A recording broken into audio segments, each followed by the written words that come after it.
ಮಗು ಇತ್ತು. ಆ ಮಗುವಿನ ವಯಸ್ಸು ಎಷ್ಟಿತ್ತು ಗೊತ್ತಾ? 6 ವರ್ಷ. 6 ವರ್ಷದ ಹುಡುಗ ಆಟ ಆಡ್ತಾ ಇದ್ದ. ಅವ್ರಮ್ಮ ಉಂಡಿ ಕಟ್ತಾ ಇದ್ರು.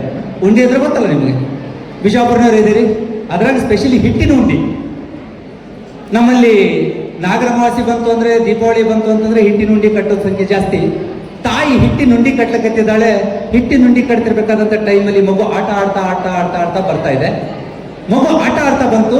ಮಗು ಆಟ ಆಡ್ತಾ ಬಂದ ತಕ್ಷಣ ಯಾವಾಗ್ಲೂ ಹೆಂಗಿರುತ್ತೆ ಹೇಳ್ರಿ, ತಾಯಿಗೆ ಮಗು ಎದುರಿಗೆ ಬಂದ್ರೆ ಏನ್ ಮಾಡ್ತಾಳೆ? ನಿಮ್ಮ ಅವ್ವ ಏನಾದ್ರು ಅಡಿಗೆ ಮಾಡ್ತಿರ್ಬೇಕಾದಂತ ಟೈಮ್ ಒಳಗೆ ನೀವು ಹತ್ರ ಹೋದ್ರಪ್ಪ ಅಂದ್ರೆ ಕಪಾಳ ಕೊಡಿತಾಳ, ಏನಾದ್ರು ತಿಲ್ಲು ಕೊಡ್ತಾಳ? ಕಪಾಳ ಕೊಡಿತಾಳ? ಇಲ್ಲ, ತಿಲ್ಲು ಕೊಡ್ತಾಳೆ. ಅದೇ ತರ ಆ ಮಗು ತಾಯಿ ಹತ್ರ ಹೋಗುತ್ತೆ. ತಾಯಿ ಹತ್ರ ಹೋದಾಗ ತಾಯಿ ತಾನೇನ್ ಹಿಟ್ಟಿನ ಉಂಡಿ ಕಟ್ತಾ ಇದ್ಲಲ್ಲ, ಅದ್ರೊಳಗಿರುವಂತ ಒಂದಷ್ಟು ಬೈಟನ್ನ ತೆಗೆದು ಆ ಮಗುವಿನ ಬಾಯಲ್ಲಿ ಇಡ್ತಾಳೆ. ಮಗು ತಿನ್ನುತ್ತೆ. ಹಿಟ್ಟಿನ ಉಂಡಿ ತಿನ್ನೋದಕ್ಕೆ ಎಷ್ಟು ರುಚಿಯಾಗಿರುತ್ತಲ್ಲ, ಅಷ್ಟೇ ಡೇಂಜರ್ ಕೂಡ. ಅದು ತಿಂತು ಗಂಟಲಿಗೆ ಬಂತು, ಸಡನ್ ಆಗಿ ಗಂಟ್ಲಿಗೆ ಹೊರಕೊಂತು, ಕೆಮ್ಮಲಕ್ಕೂ ಬರ್ತಾ ಇಲ್ಲ. ಬರ್ತಾ ಉಸಿರಾಟ ತೊಂದರೆ ಆಗ್ಲಿಕ್ಕತ್ತೈತಿ. ನೀರು ಕುಡಿಬೇಕು ಅಂತಂದ್ರೆ ಮಗುವಿಗೆ ಆ ಪಕ್ಕದಲ್ಲಿ ನೀರಿಲ್ಲ. ತಾಯಿ ಅನ್ಕೊಂಡು ಇನ್ನೇನು ಮಗು ಕಣ್ಣು ಬೆಳಕು ಮಾಡ್ಲಿಕ್ಕತ್ತೈತಿ. ತಾಯಿ ಓಡೋಗಿ ನೀರು ತರಬೇಕು ಅಂತ ಹೋಗ್ತಾಳೆ. ನೀರು ತರ್ಲಿಕ್ಕೆ ಹೋದ್ರೆ ತಾಯಿಗೆ ಅಲ್ಲಿ ನೀರು ಸಿಗ್ಲಿಲ್ಲ. ಮನೆಯೊಳಗಿರುವಂತ ನೀವಂತಿರಲ್ಲ ಹಂಡೆ ತೆಪೇಲಿ ಇವೇನು ಕರಿತೀವಲ್ಲ, ಎಲ್ಲಾದ್ರಾಗೂ ನೋಡೋದು, ಎಲ್ಲೂ ನೀರು ಸಿಗ್ಲಿಲ್ಲ. ಹುಡುಕುದ್ಲು ನೆನಪಾಯ್ತು ತಾಯಿಗೆ. ಬೆಳಿಗ್ಗೆ ಹಾಲು ಬಂದಿತ್ತು, ಹಾಲು ಹಂಗೆ ಇಟ್ಟಿದ್ದೀನಿ ಅಂತ ಹೇಳ್ಬಿಟ್ಟು ಆ ಒಂದು ಸಣ್ಣ ವಾಟದಲ್ಲಿ ಇಟ್ಟಿರುವಂತ ಹಾಲನ್ನು ತಗೊಂಡು ಓಡ್ಕೊಂಡು ಬಂದು ಏನ್ ಮಾಡೋದು ಅಂತಂದ್ರೆ ಆ ಮಗುವಿಗೆ ಕುಡಿಸ್ತಾಳೆ. ಆ ಮಗುವಿಗೆ ಕುಡಿಸಿದ ತಕ್ಷಣ ಸ್ವಲ್ಪ ಹೊತ್ತಿನಲ್ಲಿ ಮಗು ರಿಲೀಫ್ ಆಗುತ್ತೆ. ಲೆಕ್ಕ ಹಾಕಿ ನೋಡೋಣ, ಇಮ್ಯಾಜಿನ್ ಮಾಡ್ಕೊಳ್ಳಿ. ಒಬ್ಬ ತಾಯಿ ಎದುರಿಗೆ ಮಗು ಕಣ್ಣು ಬೆಳಕು ಮಾಡೈತಿ, ಇನ್ನೇನು ಬದುಕೋದೇ ಕಷ್ಟ ಅನ್ನುವಂಥ ಟೈಮ್ ಇದ್ದಾಗ ಆ ಹಾಲು ಕುಡಿದ ತಕ್ಷಣ ಮಗು ರಿಲೀಫ್ ಆದ್ರೆ ತಾಯಿಗೆ ಎಷ್ಟು ಖುಷಿ ಆಗುತ್ತೆ. ಬರೀ ಖುಷಿ ಮಾತ್ರ ಆಗಲ್ಲ, ಆ ಟೈಮಲ್ಲಿ ಸಂಕಟವಾಗಿ ಕಣ್ಣಲ್ಲಿ ನೀರು ಬರುತ್ತೆ. ತಾಯಿ ಕಣ್ಣಲ್ಲಿ ನೀರು ಬರ್ತಾ ಅಳಕ್ ಶುರು ಮಾಡಿದ್ರು. ತಾಯಿ ಅಳ್ತಾ ಹೇಳ್ತಾಳೆ, ಇವತ್ತು ನಮ್ಮ ಮನೆಯಲ್ಲಿ ನೀರಿಲ್ಲ, ಪುಣ್ಯಕ್ಕೆ ಒಂದಿಷ್ಟು ಹಾಲಿತ್ತು. ಇವತ್ತು ನಮ್ಮ ಮನೇಲಿ ನೀರಿಲ್ಲ, ಪುಣ್ಯಕ್ಕೆ ಒಂದಿಷ್ಟು ಹಾಲಿತ್ತು. ಆ ಹಾಲು ಕೊಟ್ಟಾದ್ರೂ ನಾನು ನಿನ್ನನ್ನು ಬದುಕಿಸ್ಕೊಂಡೆ. ಆದ್ರೆ ಎಷ್ಟೋ ಜನರ ಮನೆಯಲ್ಲಿ ಹಾಲು ಇರುತ್ತೋ ಇಲ್ಲೋ ಗೊತ್ತಿಲ್ಲ. ಹಂಗಾದ್ರೆ ಬದುಕಿಸ್ಬೇಕು ಅಂತಂದ್ರೆ ಏನ್ ಮಾಡ್ಬೇಕು? ಯಾರಿಗೆ ನೀರಿನ ಕೊರತೆಯಿಂದ ಒದ್ದಾಡ್ತಾ ಇದ್ದಾರೆ ಅವರಿಗೆಲ್ಲ ನೀರು ಕೊಡುವಂತ ಕೆಲಸ ನೀನ್ ಮಾಡ್ಬೇಕು. ಮಾಡ್ತೀಯ ಮಗ ಅಂತ ತಾಯಿ ಫಸ್ಟ್ ಕನಸು ಬಿತ್ತು. ನೀನ್ ಮಾಡ್ತೀಯ ಮಗ ಅಂತ ತಾಯಿ ಫಸ್ಟ್ ಕನಸು ಬಿತ್ತಿದ್ಲು. ಆ 6 ವರ್ಷದ ಹುಡುಗ ಆಯ್ತಮ್ಮ ಮಾಡ್ತೀನಿ ಅಂತ ಹೇಳ್ತು. 6 ವರ್ಷಕ್ಕೆ ನಿಮ್ಗೆ ಗೊತ್ತಲ್ಲ ನಾವೇನ್ ಮಾಡ್ತಿದೀವಿ ಅಂತ ನಮಗೂ ಗೊತ್ತಿರಲ್ಲ. ಆದ್ರೆ ತಾಯಿ ಹೇಳಿದ ಮಾತಿಗೆ ಏನಪ್ಪಾ ಅಂದ್ರೆ ಆಯ್ತಮ್ಮ ನಾನು ಮಾಡ್ತೀನಿ ಅಂತ ಹೇಳಿದ್ರು. ಯಾರಿಗೆ ನೀರಿನ ಅವಶ್ಯಕತೆ ಇದೆ ಅವರಿಗೆ ನೀರು ಕೊಡು ಅಂತ ಹೇಳಿದ್ದಾನೆ.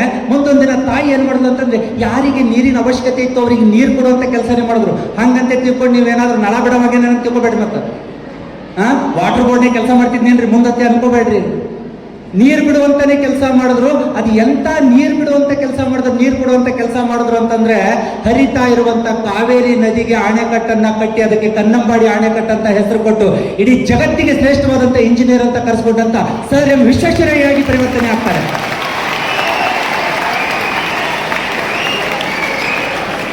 ಒಬ್ಬ ಸಾಮಾನ್ಯ ಹುಡುಗ ವಿಶ್ವೇಶ್ವರಯ್ಯ ಆಗಿ ಪರಿವರ್ತನೆ ಆಗ್ಬೇಕು ಅಂತಂದ್ರೆ ಅದಕ್ಕೆ ಕಾರಣ ಆಗಿದ್ದು ಯಾರು? ಒಂದು ಕನಸು. ತಾಯಿ ಹೇಳಿದ್ಲಲ್ಲ, ಮಗನೇ ಯಾರಿಗೆ ನೀರಿನ ಅವಶ್ಯಕತೆ ಇದೆ ಅವರಿಗೆಲ್ಲ ನೀರು ಕೊಡುವಂತ ಕೆಲಸ ಮಾಡುವಂತ ಹೇಳಿದ್ದೆ ತಡ ಆ ಮಗನ ತಲೆಯಲ್ಲಿ ಓಡ್ತಾ ಇದ್ದಿದ್ದೇನು ಅಂತಂದ್ರೆ ನಾನೇನಾದ್ರೂ ಮಾಡ್ಬೇಕು ಅಂತ. ಇಲ್ಲಿ ಬಂದವರಲ್ಲಿ ಎಷ್ಟು ಜನ ನನಗೆ ಗೊತ್ತಿಲ್ಲ. ಇವತ್ತು ನಾನು ಮಾತಾಡ್ತಾ ಇರೋದು 2026. ಯಾರಿಗೆ ಗೊತ್ತು ನಮ್ಮ ದೇಶಕ್ಕೆ ಸ್ವಾತಂತ್ರ್ಯ ಸಿಕ್ಕು 100 ವರ್ಷಗಳಾಗ್ತೈತಲ್ಲ. 2047ಕ್ಕೆ ಅದರೊಳಗೆ ಇಲ್ಲಿ ಕೂತವರೊಳಗೆ ಯಾರು ಈ ದೇಶದಲ್ಲಿ ನಮ್ಮ ಊರಿನಲ್ಲಿ ನಮ್ಮ ಮತಕ್ಷೇತ್ರದಲ್ಲಿ MLA ಆಗಿರ್ತಿರೋ ಗೊತ್ತಿಲ್ಲ, MP ಆಗಿರ್ತಿರೋ ಗೊತ್ತಿಲ್ಲ. ಯಾರಿಗ್ ಗೊತ್ತು ಈ ದೇಶದ ಪ್ರಧಾನಮಂತ್ರಿ ಆಗಿರ್ತಿರೋ ಗೊತ್ತಿಲ್ಲ. ಆದ್ರೆ ಕನಸು ಕಾಣೋದನ್ನ ಬಿಟ್ರೆ ಬದುಕಿದ್ದು ಸತ್ತಂತೆ. ಬೆಳಕೆ ಇಲ್ಲದ ದಾರಿಯಲ್ಲಿ ನಾನು ನಡೆಯಬಲ್ಲೆ, ಆದ್ರೆ ಕನಸೇ ಇಲ್ಲದ ದಾರಿಯಲ್ಲಿ ನಾನು ಹೆಂಗೆ ನಡೆಯಲಿ ಅಂತ ಪ್ರಶ್ನೆ ಮಾಡ್ತಾರಲ್ಲ. ಕನಸು ಕಾಣ್ರಿ. ಕನಸು ಅಂದ್ರೆ ಸಾಮಾನ್ಯ ಕನಸಲ್ಲ. ಅಲ್ಲಿ ಏನಿದೆ ಡ್ರೀಮ್ ಅಂತಂದ್ರೆ ಮೊದಲನೇದು ಡೆಡಿಕೇಶನ್, 2ನೇದು ರೆಸ್ಪಾನ್ಸಿಬಿಲಿಟಿ, 3ನೇದು ಎಜುಕೇಶನ್, 4ನೇದು ಆಟಿಟ್ಯೂಡ್, 5ನೇದು ಮೋಟಿವೇಶನ್. ಇಷ್ಟು ಸೇರಿದಾಗ ಮಾತ್ರ ಅದು ಕನಸಾಗೋದಕ್ಕೆ ಸಾಧ್ಯ. ಯಾಕಂತಂದ್ರೆ ಕಂಡ ಕನಸುಗಳೆಲ್ಲ ನನಸಾಗಲ್ಲ ಅಂತ ಎಲ್ಲರೂ ಹೇಳ್ತಾರೆ. ಆದ್ರೆ ಕಂಡಂತ ಕನಸುಗಳನ್ನ ನನಸು ಮಾಡ್ಕೊಳ್ಳೋ ಅವಕಾಶ ನಮ್ಮ ಕೈಯಲ್ಲಿ ಇರುತ್ತೆ. ಹೇಳ್ತಾರೆ ಗೊತ್ತಾ, ನಾವು ಎಲ್ಲಿ ಹುಟ್ಟಿದೀವಿ ಅನ್ನೋದು ಇಂಪಾರ್ಟೆಂಟ್ ಅಲ್ಲ, ಎಲ್ಲಿ ನಾವು ಮುಟ್ಟುತ್ತೀವಿ ಅನ್ನೋದು ಬಹಳ ಇಂಪಾರ್ಟೆಂಟ್ ಆಗ್ತದೆ. ನಾವು ಎಲ್ಲಿ ಹುಟ್ಟುತ್ತೀವಿ ಅನ್ನೋದು ಮುಖ್ಯ ಆಗಿರಲ್ಲ, ಆದ್ರೆ ನಾವು ಎಲ್ಲಿ ಮುಟ್ಟುತ್ತೀವಿ ಅನ್ನೋದು ಇಂಪಾರ್ಟೆಂಟ್ ಆಗುತ್ತೆ. ಬಡವನಾಗಿ ಹುಟ್ಟಿದ್ದು ನನ್ನ ತಪ್ಪಲ್ಲ, ಆದ್ರೆ ಬಡವನಾಗಿ ಸಾಯ್ಬೇಕಂತ ಯಾರಾದ್ರೂ ಬಂದ್ಕೊಟ್ಟಿದಾರ? ನಾನು ಶ್ರೀಮಂತನಾಗಿ ಸಾಯ್ತೀನಿ ಅಂತ ಹೇಳ್ಬಿಟ್ಟು ಯಾರು ಹೇಳಿದ್ದು? ಡಾಕ್ಟರ್ BR ಅಂಬೇಡ್ಕರ್ ಅವರು ಹೇಳ್ತಾರೆ. ಅದಕ್ಕೆ ಫಸ್ಟ್ ಕನಸು ಕಾಣ್ರಿ. ನಿಮ್ಮ ಕನಸು ಸದೃಢವಾಗಿತ್ತು ಅಂತಂದ್ರೆ ಡೆಫಿನೆಟ್ಲಿ ಹೇಳ್ತೀನಿ, ಪರೀಕ್ಷೆಯ ಭಯ ನಿಮ್ಮನ್ನ ಕಾಡಲ್ಲ. ಪರೀಕ್ಷೆ ಭಯ ನಿಮ್ಮನ್ನ ಕಾಡಲ್ಲ. ಯಾಕಂತಂದ್ರೆ ನಾವು ಥಿಂಕ್ ಮಾಡೋದು ಏನಪ್ಪಾ ಅಂದ್ರೆ ನೆಗೆಟಿವ್ ಆಗಿ ಥಿಂಕ್ ಮಾಡ್ತಿರ್ತೀವಿ. ನಮ್ಮ ಕಡೆ ಆಗುತ್ತೋ ಇಲ್ಲೋ. ಇನ್ ಕೇಸ್ ನೀವು ನಿಮ್ಮ ಮನೆಗೂ ಇದೇ ಇರುತ್ತೆ ಬಹುಶಃ, ನಿಮ್ಮನ್ನೇ ಅನ್ಕೊಂಡಿದ್ದೀನಿ ನಾನು ಇದನ್ನ. ಆ ಕಡೆ ಅಪ್ಪ, ಈ ಕಡೆ ಅಮ್ಮ, ಒಂದ್ ಕಡೆ ಮೇಷ್ಟ್ರು, ಒಂದ್ ಕಡೆ ಟೈಮು, ಎಲ್ಲ ಕಡೆ 99%. ತಲೆ ಹೆಂಗ್ ಕೆಟ್ಟೋಗಿರುತ್ತೆ ಅಂತಂದ್ರೆ, ಕೆಲವೊಂದಿಷ್ಟು ಜನ ಪೇರೆಂಟ್ಸ್ ಬಂದು ಹೇಳ್ತಿರ್ತಾರೆ ನನ್ನ ಹತ್ರ, ನಮ್ಮ ಹುಡುಗ ಜಸ್ಟ್ 2 ಮಾರ್ಕ್ಸಲ್ಲಿ ರ್ಯಾಂಕ್ ತಪ್ಪು ನೋಡ್ರಿ ಅಂತ ಹೇಳ್ಬಿಟ್ಟು ಜಗಳ ತೆಗಿತಿರ್ತಾರೆ. ಪಕ್ಕದಲ್ಲಿರುವಂತ ಜಗಳಗಳನ್ನ ನೋಡಿರ್ತೀನಿ ಮನೆ ಪಕ್ಕದಲ್ಲಿ. ಯಾಕೆ ಜಗಳ ಆಡಿದ್ರು ಅಂತಂದ್ರೆ, ಆ ಹುಡುಗ 88% ಮಾಡಿದಾನಂತೆ, ಮ್ಯಾಥಮೆಟಿಕ್ಸ್ ಅಲ್ಲಿ ಪಾಪ 54 ಮಾರ್ಕ್ಸ್ ತೆಗ್ದಿದ್ದಾನಂತ. ಅವ್ರ ಅಮ್ಮ ಬೈತಿದ್ದಾಳೆ, ಮ್ಯಾಥಮೆಟಿಕ್ಸ್ ಅಲ್ಲಿ 54 ಮಾರ್ಕ್ಸ್ ತೆಗ್ದೇನೋ, ಬುದ್ಧಿ ಇಲ್ಲೇನೋ ನಿಮಗೆ ಒಂದೇ ಸಮಯ ಬೈತಿದ್ದೆ. ಒಂದ್ಸರ್ತಿ ನಾನು ಅವ್ರಿಗೆ ಅಂದೆ, ಮೇಡಮ್ ಇಲ್ಲಿ ಬನ್ರಿ ಅಂತ ಕರೆದು ಕೇಳಿದೆ, ಮೇಡಮ್ SSLC ನೀವು ಪರ್ಸೆಂಟೇಜ್ ಎಷ್ಟಾಗಿತ್ತು ಅಂತ ಕೇಳಿದೆ. ಅವ್ರು 44 ಆಗಿತ್ತು. 44% ಆಗಿತ್ತು. ಅಷ್ಟು ಪರ್ಸೆಂಟೇಜ್ ಸೇರಿಸಿದ್ರು ಕೂಡ ಈ ಹುಡುಗ ತಗೊಂಡ ಮಾರ್ಕ್ಸಿಗೆ ಸರಿ ಹೋಗಲ್ಲ. ಆದ್ರೂ ಕೂಡ ಪರ್ಸೆಂಟೇಜ್ ಬಗ್ಗೆ ಮಾತಾಡ್ತಾ ಇದ್ದಾರೆ. ಯಾಕೆ ಈ ಮಾತನ್ನ ಹೇಳ್ತೀನಿ ಅಂತಂದ್ರೆ, ನಾವು ಮಾರ್ಕ್ಸ್ ವಾದಿಗಳ ತರ ಬದುಕೋದಕ್ಕಿಂತ ಅದರ ಆಚೆ ಒಂದು ಬದುಕಿದೆ. ಫಸ್ಟ್ ಅದನ್ನ ತಿಳ್ಕೊಂಡಾಗ ಮಾತ್ರ ನಿಜವಾಗ್ಲೂ ನಾವು ಮಾರ್ಕ್ಸ್ ತೆಗಿಲಿಕ್ಕೆ ಸಾಧ್ಯ ಆಗುತ್ತೆ. ಪ್ರೆಷರ್ ಹಾಕಿಬಿಟ್ಟು ಮಾರ್ಕ್ಸ್ ತೆಗಿದ್ದೀನಿ ಅಂದ್ರೆ ಸಾಧ್ಯನೇ ಇಲ್ಲ. ಆಗತ್ತಾ? ಈಗ ನಿಮ್ದು ಹಿಂಗೆ ಇರುತ್ತಲ್ಲ, ನಿಮ್ಮದೇ ಇದು ಸ್ಲೈಡ್. ಆಕ್ಚುಲಿ ನಿಮ್ಮ ಫೋಟೋ ಹಾಕಬೇಕಾಗಿತ್ತು, ಎಲ್ಲರದ್ದು ಫೋಟೋ ಹಾಕ್ಲಿಕ್ಕೆ ಬರಲ್ಲ ಅಂತ ಎಲ್ಲರ ಪರವಾಗಿ ಒಂದು ಫೋಟೋ ಹಾಕಿದ್ದೀನಿ ಅಷ್ಟೇ. ಇದು ಬಹುಶಃ ನಿಮ್ಮ ಸ್ಥಿತಿ ಹಿಂಗಿಲ್ಲ ಅಂತ ನಾನು ಅನ್ಕೊಂಡಿದ್ದೀನಿ. ನಿಮ್ಮ ಸ್ಥಿತಿ ಹಿಂಗಿದೆಯಾ? ಇಲ್ಲ ಅಲ್ಲ? ತಲೆ ಕೆಟ್ಟೋಗಿ ತಲೆ ಕೂದಲು ಕೆರ್ಕೊಂಡು ಇರುವಂತ ಹಾಳಿಗಳನ್ನೆಲ್ಲ ಹರಿದು ಬಿಸಾಕಿ ಇಂಥ ಸಿಚುವೇಶನ್ ಅಲ್ಲಿ ಅಂತೂ ನೀವು ಸ್ಟಡಿ ಮಾಡ್ತಾ ಇಲ್ಲ. ಏನಾಗುತ್ತೆ? ಮೊದಲನೇದಾಗಿ ಸ್ವಲ್ಪ ಸೈಂಟಿಫಿಕಲಿ ಥಿಂಕ್ ಮಾಡೋಣ. ನಾವು ಸೈಕಾಲಜಿ ಸ್ವಲ್ಪ ಓದಿರೋದ್ರಿಂದಾಗಿ ನಿಮ್ಮ ಜೊತೆ ನಾನು ಚರ್ಚೆ ಮಾಡ್ಬೇಕು ಅನ್ಕೊಂಡಿದ್ದೀನಿ. ನಮ್ಮಲ್ಲಿ ಪ್ರಾಕ್ಟಿಕಲ್ ಸ್ಟಾರ್ಟ್ ಆಗಿದೆ. ಬೆಳಿಗ್ಗೆ ಒಂದು 3-4 ಹುಡುಗರು ಬಂದಿದ್ರು, ಅವ್ರಿಗೆ ಹೊಟ್ಟೆ ನೋವು ಬರ್ತಾ ಇದೆ, ವಾಮಿಟ್ ಬರ್ತಾ ಇದೆ. ನಾನು ಕೇಳಿದೆ, ನೀನೇ ಏನ್ ತಿಂದಿದ್ಯಪ್ಪ ರಾತ್ರಿ ಅಂತಂದು. ಇಲ್ಲ, ನಾರ್ಮಲ್ ಊಟ ಮಾಡಿದ್ದೀನಿ, ಆದ್ರೂ ಹೊಟ್ಟೆ ನೋವು ಬರ್ತಾ ಇದೆ. ಇನ್ನು ಕೆಲವೊಬ್ಬರಿಗೆ ಕೈ ಏನಪ್ಪಾ ಅಂದ್ರೆ ಶೇಕ್ ಆಗ್ತಾ ಇದೆ. ಇನ್ನು ಕೆಲವೊಬ್ರು ಆಲ್ರೆಡಿ ಏನಪ್ಪಾ ಅಂದ್ರೆ ಬ್ರೇಕ್ ಡ್ಯಾನ್ಸ್ ಮಾಡ್ತಿದ್ದಾರೆ. ಯಾಕಂತಂದ್ರೆ ಪ್ರಾಕ್ಟಿಕಲ್ ಅಲ್ಲಿ ಏನ್ ಕೇಳ್ತಾರೋ ಏನೋ ಗೊತ್ತಿಲ್ಲ, ಪ್ರಾಕ್ಟಿಕಲ್ ಹೆಂಗ್ ಮಾಡ್ಬೇಕು ಅನ್ನೋದು ಗೊತ್ತಿಲ್ಲ. ಪ್ರಾಕ್ಟಿಕಲ್ ಬಗ್ಗೆ ನಾನು ತಲೆ ಕೆಡಿಸ್ಕೊಂಡೇ ಇಲ್ಲ. ನಾನು ಬರೀ ನೀಟ್ ಎಕ್ಸಾಮ್ ಬಗ್ಗೆ ಓದ್ತಾ ಇದ್ದೆ, ನಾನು ಬರೀ JEE ಎಕ್ಸಾಮ್ ಬಗ್ಗೆ ಓದ್ತಾ ಇದ್ದೆ. ನನ್ನ ಬೋರ್ಡ್ ಬಗ್ಗೆ ತಲೆ ಕೆಡಿಸ್ಕೊಂಡಿಲ್ಲ. ಇನ್ನು ಮುಂದೆ ಮಾಡ್ಬೇಕಲ್ಲ, ಇವೆಲ್ಲ ಟೆನ್ಷನ್ಗಳ ಮಧ್ಯದೊಳಗೆ ಹಾರ್ಟ್ ರೇಟು ತಂದನ್ ಬಡ್ಕೋತಾ ಇದೆ. ಅದು ಯಾವ ರೇಂಜಿ ಬಡ್ಕೋತಾ ಇದೆ ಅಂದ್ರೆ, ಬಹುಶಃ ಅಲ್ಲಿ ಏನಾದ್ರು ಮೈಕ್ ಇಟ್ವಿ ಅಂತ ನಿಮಗೂ ಕೇಳೋದಕ್ಕೆ ಆ ರೇಂಜಿ ಬಡ್ಕೋತಾ ಇದೆ. ಅದು ಹಾರ್ಟು, ಚಕಡಿ ಗಾಡಿನೂ ನನಗೂ ಗೊತ್ತಾಗ್ತಾ ಇದ್ದು ಆ ರೇಂಜಿ ಬಡ್ಕೋತಾ. ಇಷ್ಟೆಲ್ಲ ಆದಾಗ ಸ್ವೆಟಿಂಗ್ ಸ್ಟಾರ್ಟ್ ಆಗುತ್ತೆ. ಬಹುಶಃ ನಿಮಗೂ ಆಗಿರುತ್ತೆ. ಆನ್ಯುವಲ್ ಎಕ್ಸಾಮ್ ಸ್ಟಾರ್ಟ್ ಆದಾಗ ಇವೆಲ್ಲ ಸ್ಟಾರ್ಟ್ ಆಗುತ್ತೆ. ಅದಕ್ಕಿಂತ ಹೆಚ್ಚಾಗಿ ಟೆಸ್ಟ್ ಕಂಡಕ್ಟ್ ಮಾಡಿದಾಗೆ ಆಗ್ತವೆ ಇವೆಲ್ಲ. ಇದಕ್ಕೇನಂತ ಕರೀತಾರಪ್ಪ ಅಂತಾರೆ, ಪರೀಕ್ಷಾರಿಯ ಅಂತ ಹೊಸ ನಮ್ಮ ಹೆಸರು ಇದು. ಪರೀಕ್ಷಾರಿಯ, ಮಲೇರಿಯಾ ಅಂತ ಹೆಂಗ್ ಬರ್ತಿದ್ದಾರೆ, ಪರೀಕ್ಷಾರಿಯ ಅಂತ ಹೆಸರು ಕೊಟ್ಟಿದ್ದೀವಿ. ಅಂದ್ರೆ ಪರೀಕ್ಷೆಯನ್ನು ಎದುರಿಸುವಂತಹ ಸಂದರ್ಭದಲ್ಲಿ ನಮಗಾಗುವಂತಹ ಸಮಸ್ಯೆಗಳು ಇವೆಲ್ಲ ಬಿಟ್ಟಾಕ್ರಿ. ಒಂಚೂರು ಮುಂದೋಗೋಣ. ಇದೊಂದು ಸ್ಲೈಡ್ ನಿಮ್ಮ ಜೀವನದಲ್ಲಿ ಅಳವಡಿಸ್ಕೊಡ್ರಿ. ಫಸ್ಟ್ ಏನಿದೆ ಭಯ? ಯಾಕೆ? ಪರೀಕ್ಷೆ ಆಚೆ ಒಂದು ಬದುಕಿದೆ. ಕೆಳಗಡೆ ಏನಿದೆ? ನಗ್ತಿರು ಮನವೇ, ನೋವು ಹೊಸದಲ್ಲ, ಬದುಕು ಶಾಶ್ವತವಲ್ಲ. ಎಷ್ಟು ದಿನ ಬದುಕ್ತೀವಿ ಅನ್ನೋದು ಇಂಪಾರ್ಟೆಂಟ್ ಅಲ್ಲ, ಅಷ್ಟು ದಿನದಲ್ಲಿ ಎಷ್ಟು ಖುಷಿಯಾಗಿ ಬದುಕಿದೀವಿ ಅನ್ನೋದು ಬಹಳ ಇಂಪಾರ್ಟೆಂಟ್. ಒಬ್ರದ್ದು ಸ್ಪೀಚ್ ಕೇಳ್ತಾ ಇದ್ದೆ ನಾನು. ಸ್ಪೀಚ್ ಕೇಳ್ತಿರ್ಬೇಕಾದಂಥ ಟೈಮಲ್ಲಿ ಅವ್ರು ಕೇಳಿದ್ರು, ಅವನೊಂದು ದೊಡ್ಡ ಕಂಪ್ನಿ ನಡೆಸ್ತಾ ಇದ್ದಾನೆ, 1000 ಕೋಟಿ ರೂಪಾಯಿ ಇನ್ವೆಸ್ಟ್ ಮಾಡಿದ್ದಾನೆ. ಅವನ ಕಂಪ್ನಿಲಿ ತಯಾರಾಗುವಂಥ ಮಷಿನ್ಗಳೆಲ್ಲ ಎಲ್ಲಿಗೆ ಹೋಗ್ತಿದೆ? ಫಾರಿನ್ಗೆ ಎಕ್ಸ್ಪೋರ್ಟ್ ಆಗ್ತಾ ಇದೆ. ಒಂದು ವರ್ಷಕ್ಕೆ ಟರ್ನ್ ಓವರ್ ಎಷ್ಟಿದೆ ಅಂತಂದ್ರೆ 250 ಕೋಟಿ ರೂಪಾಯಿ ಟರ್ನ್ ಓವರ್ ಇದೆ. ಇಷ್ಟೆಲ್ಲ ಸುಂದರವಾಗಿರುವಂಥ ಹೆಂಡತಿ, 1-2 ಮಕ್ಕಳು, ಆರಾಮ್ ಲೈಫ್. ಒಬ್ಬ ಮನುಷ್ಯ ನೆಮ್ಮದಿಯಾಗಿ ಬದುಕಲಿಕ್ಕೆ ಏನ್ ಬೇಕೋ ಅದೆಲ್ಲ ಇದೆ. ಅದಾದ ನಂತರ ಆ ವ್ಯಕ್ತಿ ಕೇಳ್ತಾನೆ, ಸರ್ ಸಕ್ಸಸ್ ಅಂದ್ರೆ ಏನು ಸರ್? ಇಷ್ಟೆಲ್ಲ ಆಯ್ತು, ಅವನು ಕೇಳಕತ್ತಿದ್ದು ಸಕ್ಸಸ್ ಅಂದ್ರೆ ಏನು ಸರ್? ನಾವೆಲ್ಲ ಹೇಳ್ತಿರ್ತೀವಲ್ಲ, ಸಾಧನೆ ಅಂತ ಹೇಳ್ಬಿಟ್ಟು, ಹೌದಲ್ಲ? ಯಾರಾದ್ರೂ ಹೇಳಿ ನೋಡೋಣ, ಸಾಧನೆ ಅಂದ್ರೆ ಏನು ಅಂತ. ಸಾಧನೆ ಅಂದ್ರೆ ಏನು ಯಾರಿಗಾದ್ರೂ ಗೊತ್ತಿದೆಯಾ ಸಾಧನೆ ಅಂದ್ರೆ? ಕೆಲವೊಂದು ಪದಗಳನ್ನ ನಾವು ಬಳಸ್ತೀವಿ, ಆ ಪದದ ಅರ್ಥನೇ ನಮ್ಗೆ ಗೊತ್ತಿಲ್ಲ. ಕೆಲವೊಬ್ರು ಹೇಳ್ತಾರೆ ಜೀವನನೇ ಸಾಕಾಗಿದೆ ಅಂತ. ಮೊನ್ನೆ ನಾನು ಒಬ್ಬನಿಗೆ ಕೇಳಿದೆ, ಜೀವನ ಸಾಕಾಗಿದೆ ಅಂತೆಲ್ಲ, ಜೀವನ ಅಂದ್ರೆ ಏನು? 15 ನಿಮಿಷ ಟೈಮ್ ಕೊಟ್ಟರು ಹೇಳಕ್ ಬರಲಿಲ್ಲ ಜೀವನ ಅಂತೇಳಿ. ಸಾಧನೆ ಅಂದ್ರೆ ಏನು? ಸಿಂಪಲ್ ಆಗಿ ಅರ್ಥ ಮಾಡ್ಕೊಳ್ರಿ. ನನಗೆ ತಿಳಿದ ಮಟ್ಟಿಗೆ ಮಾರ್ಕ್ಸ್ ತೆಗೆಯೋದು ದೊಡ್ಡ ಸಾಧನೆ ಅನ್ನೋದಾಗಿತ್ತು ಅಂತಂದ್ರೆ ಮಾರ್ಕ್ಸ್ ತೆಗೆದವರೆಲ್ಲರೂ ಇವತ್ತಿನ ದೊಡ್ಡ ಸಾಧಕರಾಗಿ ದೊಡ್ಡ ದೊಡ್ಡ ಪೋಸ್ಟಲ್ಲೇ ಇರಬೇಕಾಗಿತ್ತು.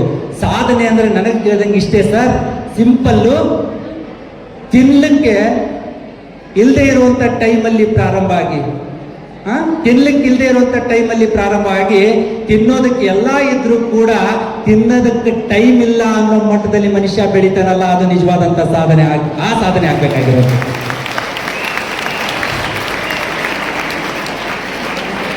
ಲೈಫಲ್ಲಿ 2 ಪಾಯಿಂಟ್ ಹೇಳ್ತೀನಿ ಸರ್, 2 ಪಾಯಿಂಟ್ ನೀವು ಅರ್ಥ ಮಾಡ್ಕೊಂಡ್ಬಿಡ್ರಿ. ಆ 2 ಪಾಯಿಂಟ್ ನಾನಂತೂ ಹಂಗೆ ಬದುಕ್ತಾ ಇದ್ದೀನಿ, ನಾನು ನಿಮ್ಗೆ ಹಂಗೆ ಬದುಕ್ರಿ ಅಂತ ಹೇಳ್ತಿದ್ದೀನಿ ಅಷ್ಟೇ. ಯಾವುದನ್ನ ನಾನು ಅಳವಡಿಸ್ಕೊಳಕ್ ಸಾಧ್ಯವಾಗಿದೆಯೋ ಅದನ್ನ ನಿಮ್ಮ ಜೊತೆ ಮಾತಾಡ್ತೀನಿ. ಯಾಕಂದ್ರೆ ಉಲ್ಟಾ ನೀವು ಕೇಳ್ಬಾರ್ದಲ್ಲ, ನೀವು ಯಾಕೆ ಮಾಡಲ್ರಿ ಅಂತೇಳಿ. ಅದಕ್ಕೆ ನಂದು 2 ಪಾಯಿಂಟ್ ಏನಿದೆ ಅಂತಂದ್ರೆ, ಗೆಟ್ಔಟ್ ಅಂದ ಜಾಗದೊಳಗ 100 ಅಡಿ ಕಟ್ಔಟ್ ಹಾಕಿಸ್ಕೋಬೇಕು. ಗೆಟ್ಔಟ್ ಅಂದ ಜಾಗದೊಳಗ 100 ಅಡಿ ಕಟ್ಔಟ್ ಹಾಕಿಸ್ಕೋಬೇಕು. ಹೂವಾರಿವು ಅಂತ ಕೇಳಿದ್ ನನ್ನ ಮಕ್ಕಳೇ ಬಂದು ನಾಳೆ ನಾನು ಎದುರಿಗೆ ನಿಂತ್ಕೊಂಡು ಹೂವಾರಿವು ಅಂತ ಕೇಳಬೇಕು. ಅದು ನಿಜವಾದಂತ ಸಾಧನೆ. ಆ ಕೆಲಸ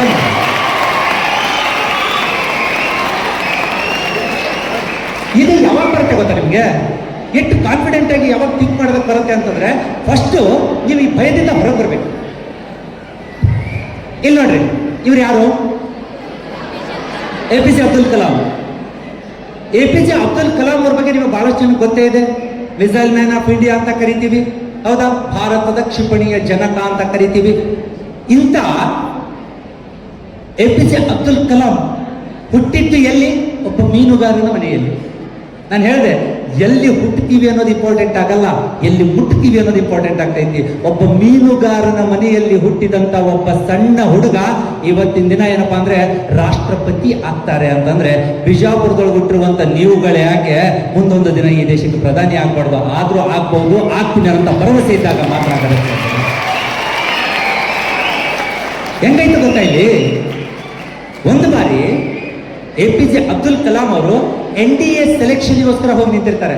ಇಷ್ಟೋ ತನಕ ನಮ್ಮ ತುಂಬ್ರಮಟ್ಟಿ ಸರ್ ಹೇಳಿದ್ರು, ನ್ಯಾಷನಲ್ ಡಿಫೆನ್ಸ್ ಅಕಾಡೆಮಿ ಎಕ್ಸಾಮ್ಸ್ ಇರುತ್ತೆ, ಆ ಎಕ್ಸಾಮ್ಸ್ ಪಾಸ್ ಆದ್ರೆ ಆರ್ಮಿ, ನೇವಿ, ಏರ್ಫೋರ್ಸ್ ಅಲ್ಲಿ ಎಂಟ್ರಿ ಇರುತ್ತೆ ಅಂತ ಹೇಳಿದ್ರಲ್ಲ. ಸೊ ಸೇಮ್ ಪೈಲಟ್ ಆಗಬೇಕು, ಜೆಟ್ ಪ್ಲೇನ್ ಉಡಾಯಿಸಬೇಕು ಅಂತ ಆಸೆ ಇಟ್ಕೊಂಡಂತಹ ಒಬ್ಬ ವ್ಯಕ್ತಿ APJ ಅಬ್ದುಲ್ ಕಲಾಂ ಏನ್ ಮಾಡಿದ್ರು ಅಂತಂದ್ರೆ NDA ಸೆಲೆಕ್ಷನ್ಗೆ ಹೋಗ್ತಾರೆ.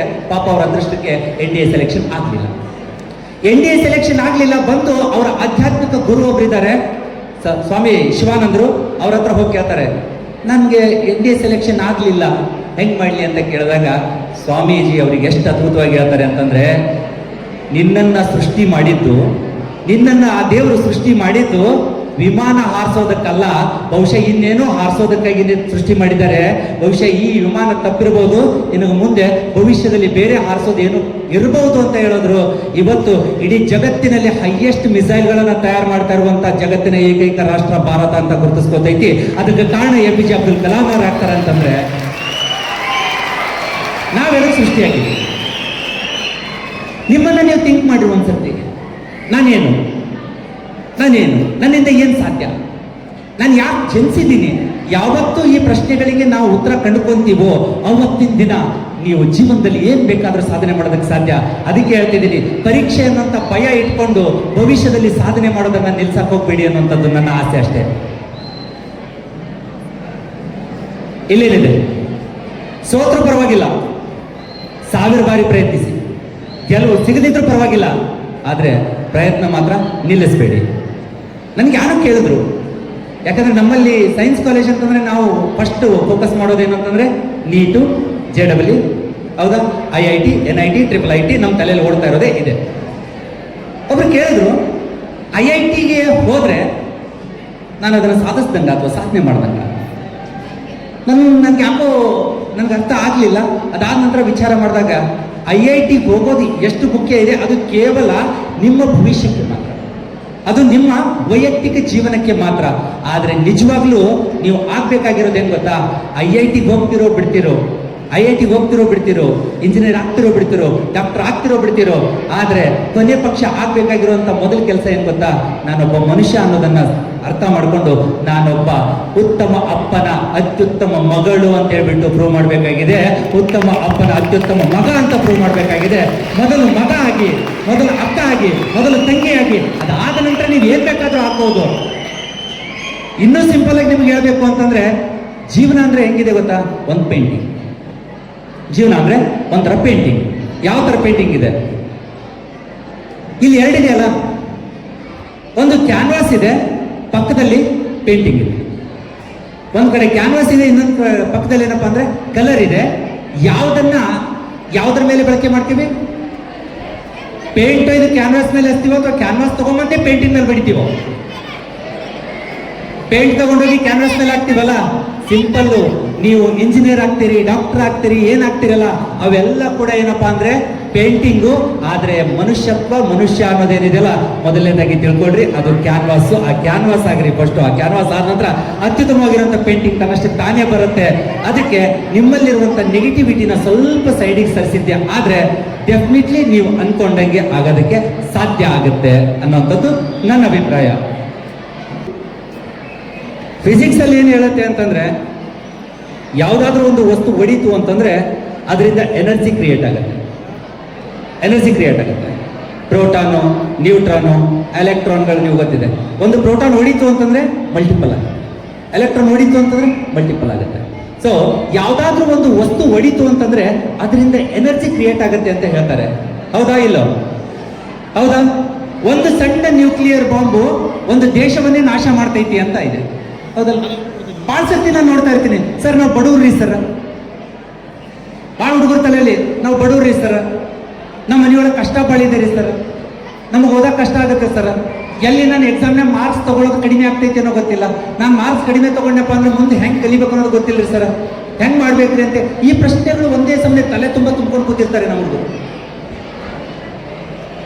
ನಾನು ಹೇಳ್ತಾ ಇದ್ದೀನಿ ಆಗ್ನಿಂದ, ನಾನು ಒಂದು ಕಣ ಒಡಿತು ಅಂತಂದ್ರೆ ಅದರಿಂದ ಎನರ್ಜಿ ಹೊರಹೊಮ್ತೈತಿ ಅಂದಮೇಲೆ ಎಷ್ಟೋ ಜನ ಹೇಳ್ತಿರ್ತಾರೆ, ಸರ್ ನನ್ನ ಹೃದಯನೇ ಒಡೆದೋಗೈತಿ ಸರ್, ನನ್ನ ಭವಿಷ್ಯನೇ ಒಡೆದೋಗೈತಿ ಸರ್. ಹೌದಲ್ಲ? ಸಿಂಪಲ್.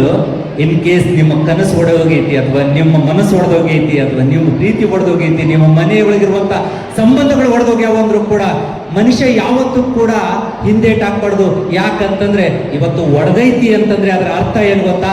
ನಿಮ್ಮಿಂದ ಎನರ್ಜಿ ಎಕ್ಸ್ಪೆಕ್ಟ್ ಮಾಡ್ಲಿಕ್ಕತ್ತೈತಿ. ದೇವರು ಅವಕಾಶ ಯಾರಿಗೆ ಕೊಡ್ತಾನೆ ಗೊತ್ತಾ? ಯಾರ ಕಡೆಯಿಂದ ಹೋರಾಟ ಮಾಡ್ಲಿಕ್ಕೆ ತಾಕತ್ತಿದೆಯೋ ಅವರಿಗೆ ಮಾತ್ರ ಸವಾಲ್ ಕೊಡ್ತಾನೆ. ಆ ಸವಾಲನ್ನು ಎದುರಿಸುವಂತ ಗುಣ ನಿಮ್ಮ ಹತ್ರ ಬಂದ್ರೆ ಜವಾಬ್ ತನ್ನಷ್ಟು ತಾನೇ ಉಟ್ಕೊಂಡ್ ಬರುತ್ತೆ. ಫಿಸಿಕ್ಸು ಹೇಳಿಕೊಡೋದು ಇದನ್ನೇ. ನಮಗೊಂದು ಏನ್ ಗೊತ್ತಾ, ಸೈನ್ಸ್ ಅನ್ನು ಓದ್ತಿರ್ತೀವಿ, ಸೈನ್ಸ್ ಅಲ್ಲಿ ಓದ್ತಿರ್ಬೇಕಾದಂತ ಟೈಮಲ್ಲಿ ಕೆಲವೊಂದಿಷ್ಟು ಥೇರಮ್ಸ್ ಬರ್ತಾವಲ್ಲ, ನಾವು ಅವಾಗ ಏನ್ ಮಾಡ್ಬಿಡ್ತೀವಿ, ನ್ಯೂಟನ್ನ 3ನೇ ಲಾ, ಥರ್ಡ್ ಲಾ ಆಫ್ ನ್ಯೂಟನ್ ಏನಿದೆ ನ್ಯೂಟನ್ನ 3ನೇ ನಿಯಮ ಏನ್ ಹೇಳ್ತೈತಿ? ಕ್ರಿಯೆಗೆ ಪ್ರತಿಕ್ರಿಯೆ. ಹೌದಲ್ಲ? ಸಿಂಪಲ್. ಅದನ್ನ ನಮ್ಮ ಜೀವನಕ್ಕೂ ಕೂಡ ನಾವು ಅಳವಡಿಸ್ಕೋಬಹುದು. ಹೆಂಗೆ? ಈಗ ನಾವು ಎಕ್ಸಾಂಪಲ್ ಕೊಡೋದ್ರೆ ಏನ್ ಕೊಡ್ತೀವಿ ಅಂತಂದ್ರೆ, ಗೋಡೆಗೆ ಎಸೆದಂತಹ ಚೆಂಡು ಅಷ್ಟೇ ವೇಗದಲ್ಲಿ ವಾಪಸ್ಸು ನಮಗೆ ಬಂದು ತಲುಪುತ್ತದೆ. ಇದು ಎಕ್ಸಾಂಪಲ್. ಹೌದಲ್ಲ? ಅದನ್ನು ನಮ್ಮ ಬದುಕಿನಲ್ಲಿ ಕೂಡ ನಾವು ಅಳವಡಿಸ್ಕೋಬಹುದು. ಹೆಂಗೆ ಅಳವಡಿಸ್ಕೊಳ್ಳೋಕೆ ಸಾಧ್ಯ ಗೊತ್ತಾ? ಎದುರಿಗಿದ್ದಂಥ ವ್ಯಕ್ತಿಗೆ ನೋಡಿ ನಾವು ಹೆಂಗೆ ಬೈತೀವಿ, ಎದುರಿದ್ದವನು ಕೂಡ ನನಗೆ ಹಂಗೆ ಬೈತಾನೆ ಅನ್ನೋದು. ಎದುರಿಗಿದ್ದವನು ಕಂಡು ನಾನು ಹೆಂಗೆ ಬೈತೀನಿ, ಎದುರಿದ್ದವನು ನನಗೆ ಹಂಗೆ ಬೈತಾನ. ಎದುರಿಗಿದ್ದವನ ಜೊತೆಲಿ ನಾನು ಹೆಂಗೆ ಮಾತಾಡ್ತೀನಿ, ಅವನ ನನ್ನ ಹಂಗೆ ಮಾತಾಡಿಸ್ತಾನ. ಇದೇ ನಿಜವಾಗ್ಲೂ ನಾವು ಕಲಿಬೇಕಾಗಿರುವಂಥದ್ದು. ಸೈನ್ಸ್ ಬರೀ ಏನಪ್ಪಾ ಅಂದ್ರೆ ನಂಬರ್ಗಳನ್ನ ಕಲಿಸ್ಕೊಡಲ್ಲ. ಆ ನಂಬರ್ ಒಳಗಡೆ ಏನಪ್ಪಾ ಅಂತಂದ್ರೆ ಲೈಫ್ ಹೆಂಗಿದೆ ಅಂತ ಕಲಿಸ್ಕೊಡ್ತೈತಿ. ಆ ಲೈಫ್ನ ಒಂದೊಂದು ಅಂಶವನ್ನು ನೀವು ಅಳವಡಿಸ್ಕೊಂಡಿದ್ದೆ ಆದ್ರೆ ಭಯ ಅನ್ನೋದು ನಿಮ್ಮ ಹತ್ರನೂ ಬರೋದಿಲ್ಲ, ಪರೀಕ್ಷೆ ಅನ್ನೋದು ನೀವು ದೊಡ್ಡ ಸವಾಲು ಆಗೋದಿಲ್ಲ. ನಾವೇನ್ ಮಾಡ್ತೀವಿ ಗೊತ್ತಾ? ಎಕ್ಸಾಂಪಲ್ಗಳನ್ನ ನಂಬಿಕೊಂಡು ಎಕ್ಸಾಂಪಲ್ಗಳನ್ನ ಓದ್ಕೊಂಡು ಕೂತ್ ಬಿಡ್ತೀವಲ್ಲ, ಅದ್ರ ಒಳಗೆ ಇಳಿಬೇಕು ಅನ್ನೋದು ನನ್ನ ಆಶೆ. ಅದಕ್ಕೋಸ್ಕರ ಹೇಳ್ತಾ ಇರೋದು. ಯಾವಾಗ್ಲೂ ಏನಪ್ಪಾ ಅಂದ್ರೆ ಸೋಲ್ ನಿಮ್ಮ ಹತ್ರಕ್ಕೆ ಬರಬಾರ್ದ, ಒಂದ್ಸರ್ತಿ ಫಸ್ಟ್ ಸೋತ್ ನೋಡ್ರಿ. ನಿಮ್ಮ ಹತ್ರಕ್ಕೆ ಬರಬಾರ್ದ, ಒಂದ್ಸರ್ತಿ ಸೋತ್ ನೋಡ್ರಿ. ಕಾರ್ತಿಕ್ ಜಯರಾಮನ್ ಅಂತ ಒಬ್ಬ ಹುಡುಗನ ಬಗ್ಗೆ ನಾನು ಹೇಳ್ತೀನಿ ನಿಮ್ಗೆ. ಕಾರ್ತಿಕ್ ಜಯರಾಮನ್ ಅಂತ ಒಬ್ಬ ಹುಡುಗ SSLC topper, PUC topper, SLC topper, PUC topper, JEE exam ನಲ್ಲಿನೂ ಕೂಡ ಟಾಪರು. IITಗೆ ಹೋಗ್ತಾನೆ, IIT ನಲ್ಲಿಯೂ ಟಾಪರ್. ಬಹುಶಃ ಟಾಪರ್ ಅನ್ನೋಂತ ಒಂದು ಹೆಸರಿಗೆ ಕೊನೆಯ ಉದಾಹರಣೆ ಯಾರಾದ್ರೂ ಇದ್ರೆ ಕಾರ್ತಿಕ್ ಜಯರಾಮ್ ಟಾಪರ್. IITನೂ ಪಾಸ್ ಮಾಡ್ದ. IIT ಓದ್ತಿರ್ಬೇಕಾದಂತ ಟೈಮಲ್ಲಿನೇ ಅಮೆರಿಕನ್ ಕಂಪನಿಗಳು ರೆಡ್ ಕಾರ್ಪೆಟ್ ಹಾಸಿದ್ರು. ರೆಡ್ ಕಾರ್ಪೆಟ್ ಹಾಸಿ ಸ್ವಾಗತ ಕೋರ್ಲಿಕ್ಕತ್ರು. ಒಂದು ಕಂಪನಿ ಜಾಯ್ನ್ ಆಗ್ತಾನೆ. ಆ ಕಂಪ್ನಿಲಿ ಅವನಿಗೆ ಸ್ಯಾಲ್ರಿ ಎಷ್ಟಿತ್ತು ಅಂತಂದ್ರೆ ಬಹುಶಃ ನಮ್ಮ ಒಂದು ಇಂಡಿಯನ್ ಕಂಪ್ನಿ ಒಳಗಡೆ ಒಂದು 20ರಿಂದ 30 ಜನರಿಗೆ ಕೊಡುವಷ್ಟು ಸ್ಯಾಲ್ರಿ ಏನಪ್ಪಾ ಅಂತಂದ್ರೆ, ಹೈಯೆಸ್ಟ್ ಸ್ಯಾಲ್ರಿ ಕೊಡುವಷ್ಟು ಅವನಿಗೆ ಸ್ಯಾಲ್ರಿ ಇತ್ತು. ಹೆಂಗ ಬೆಳೆದ ಅಂತಂದ್ರೆ ಆ ವ್ಯಕ್ತಿ ಸ್ವಂತ ಕಂಪ್ನಿ ಸ್ಟಾರ್ಟ್ ಮಾಡ್ದ. ಕೊನೆಗೊಂದಿನ ಆ ಕಂಪ್ನಿ ಎಷ್ಟರ ಮಟ್ಟಿಗೆ ಬೆಳೀತು ಅಂತಂದ್ರೆ ಇಡೀ ಅಮೆರಿಕ ದೇಶದೊಳಗೆ ಒಂದು ಹಲ್ಚಲ್ ಸೃಷ್ಟಿ ಮಾಡ್ತು. ಫೋರ್ಬ್ಸ್ ಅನ್ನುವಂಥ ನಿಯತಕಾಲಿಕೆ ಏನ್ ಮಾಡ್ತು ಅಂತಂದ್ರೆ ಬರೀತು ಅವನ ಬಗ್ಗೆ. ಅತಿ ಚಿಕ್ಕ ವಯಸ್ಸಿನಲ್ಲಿ ಬಿಲಿಯನಿಯರ್ ಆಗಿರುವಂತ ಕಾರ್ತಿಕ್ ಜಯರಾಮ್ ಅಂತ ಹೇಳ್ಬಿಟ್ಟು ನಮ್ಮ ಇಂಡಿಯನ್ ಪೇರೆಂಟ್ಸ್ ಅದನ್ನ ತಗೊಂಡು ಶುರು ಮಾಡಿಬಿಟ್ರು.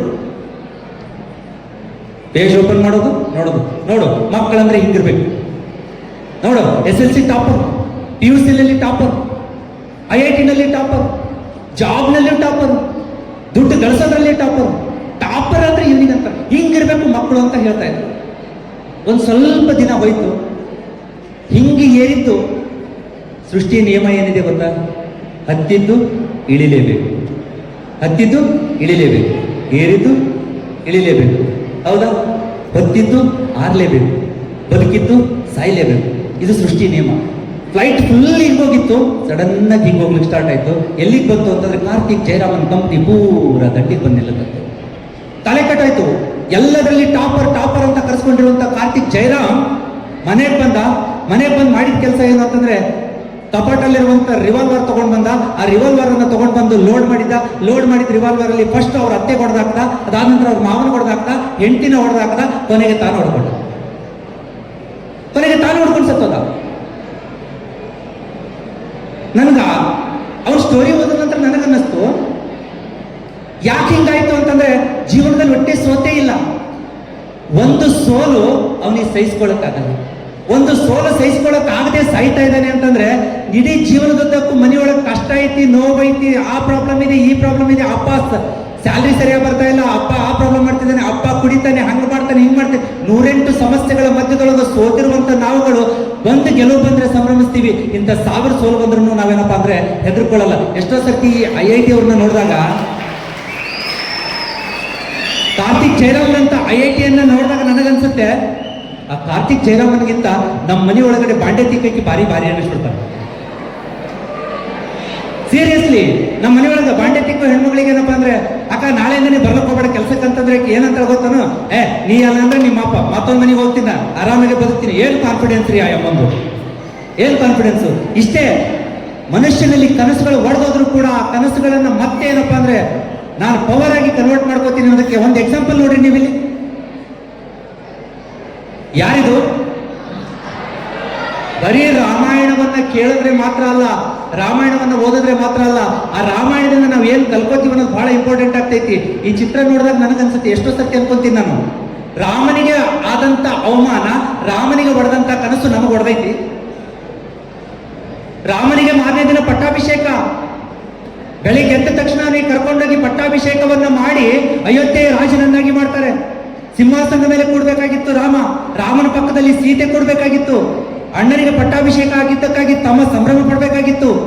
ಆದ್ರೆ ಆಗಿದ್ದೇನು? ರಾತ್ರೋರಾತ್ರಿ ಕನಸು ಚಿತ್ರ ಆಯ್ತು. ಮಾರನೇ ದಿನ ಬೆಳಿಗ್ಗೆ ಅಂದ್ರೆ ಕಾಡಿಗೆ ಹೋಗ್ಬೇಕಾಯ್ತು. ನಾವೇನ್ ಮಾಡ್ತೀವಿ? SSLC ಮಾರ್ಕ್ಸ್ ಕಡಿಮೆ ಬಂದೈತಿ, ಎಷ್ಟೋ ಮಂದಿ ಸೂಸೈಡ್ ಮಾಡ್ಕೊಳಕ್ ಹೋಗಿದ್ದ ನಾನು ನೋಡಿ. ಅಂತವ್ರಿಗೆಲ್ಲ ರಾಮನ ಆದರ್ಶ ಆಗ್ಬೇಕು ಸರ್, ರಾಮ ಆದರ್ಶ ಆಗ್ಬೇಕು. ಯಾಕ? ಒಂದು ಸರ್ತಿ ಅಲ್ಲಿಂದ ಹೊರಗಡೆ ಹೋದ, ಕಾಡಿಗೆ ಹೋದ ನಂತರ ಮಾಡಿದ್ದೇನು? ಯಾರನ್ನು ಕರ್ಕೊಂಡು ಹೋದ? ಕೇವಲ ಹೆಂಡತಿ, ಒಬ್ಬ ತಮ್ಮನನ್ನ ನಾರುಡೆ ಉಟ್ಕೊಂಡು ನಡ್ಕೊಂಡು ಕಾಡಲ್ಲಿ ಹೋಗಿ ಕೊನೆಗೆ ಏನ್ ಮಾಡ್ದ ಅಂತಂದ್ರೆ ದುಷ್ಟ ಸಂಹಾರ ಮಾಡೋದ್ರ ಮೂಲಕ ಇಡೀ ಜಗತ್ತಿಗೆ, ಒಂದು ವೇಳೆ ನನ್ನ ಕನಸು ಒಡೆದೋಗೈತಿ ಅಂತ ಹೇಳ್ಬಿಟ್ಟು ಅವತ್ತೇನಾದ್ರೂ ರಾಮ ಕೈ ಕಟ್ಕೊಂಡು ಕೂತಿದ್ದ, ಅಥವಾ ಮೂಲೆ ಹಿಡ್ಕೊಂಡು ಕೂತಿದ್ದ, ಅಥವಾ ಕಾಡಲ್ಲಿ ಹೋಗ್ಬಿಟ್ಟು ಏನಾದ್ರೂ ಮಾಡ್ಕೊಂಡು ತಂದಿದ್ದ ಅಂತಂದ್ರೆ ಇವತ್ತು ರಾಮ ನಮಗೆ ಆದರ್ಶ ಆಗೋದಕ್ಕೆ ಸಾಧ್ಯ ಆಯ್ತಾ? ಇಲ್ಲ. ಯಾಕಂದ್ರೆ ಯಾವಾಗ ಕನಸು ಒಡೆದೋಯ್ತೋ ಆ ಕನಸನ್ನು ಮೀರಿದಂತ ಎನರ್ಜಿ ರಾಮನ ಹತ್ರ ಕ್ರಿಯೇಟ್ ಆಯ್ತು. ಆ ಎನರ್ಜಿ ಕ್ರಿಯೇಟ್ ಆಗಿದ್ದಕ್ಕಾಗಿನೇ ರಾವಣನ ಸಂಹಾರ ಆಯ್ತು. ಇವತ್ತು ನಿಮ್ಮಲ್ಲಿ ಕೂಡ ಎಷ್ಟೋ ಜನ ರಾಮರಾಗುವಂತ ಅವಕಾಶ ಇರ್ತೈತಿ. ಯಾವಾಗ ಅಂತಂದ್ರೆ ನನಗೇನಾದ್ರೂ ಕೂಡ ಪರವಾಗಿಲ್ಲ, ನಾನು ಮಾಡ್ಬೇಕಾಗಿದ್ದೇನೆ, ಮಾಡೇ ತೀರ್ತೀನಿ ಅಂದಾಗ ಮಾತ್ರ.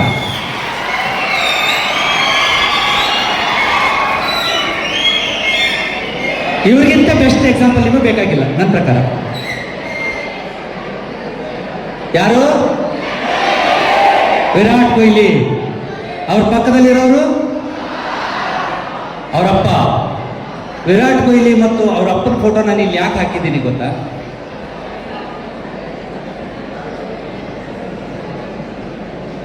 ಈ ಹುಡುಗ ರಣಜಿ ಟೀಮಿಗೆ ಸೆಲೆಕ್ಷನ್ ಆಗಿ ಆಡ್ಲಿಕ್ಕಂತ ಹೋಗ್ತಾನೆ. ರಣಜಿ ಟೀಮಿಗೆ ಸೆಲೆಕ್ಷನ್ ಆಗಿ ಅವ್ನು ಬ್ಯಾಟಿಂಗ್ ನಡೆದೈತಿ. ಆ ಟೈಮಲ್ಲಿ ವಿರಾಟ್ ಕೊಹ್ಲಿ ಪಕ್ಕದಲ್ಲಿರೋ ಅವ್ರ ಅಪ್ಪ ಇದಾರಲ್ಲ, ಅವ್ರ ಅಪ್ಪ ತೀರ್ಕೊಂಡಿದ್ದಾನೆ. ಅಪ್ಪನ ಬಾಡಿ ಮನೆಯೊಳಗೈತಿ.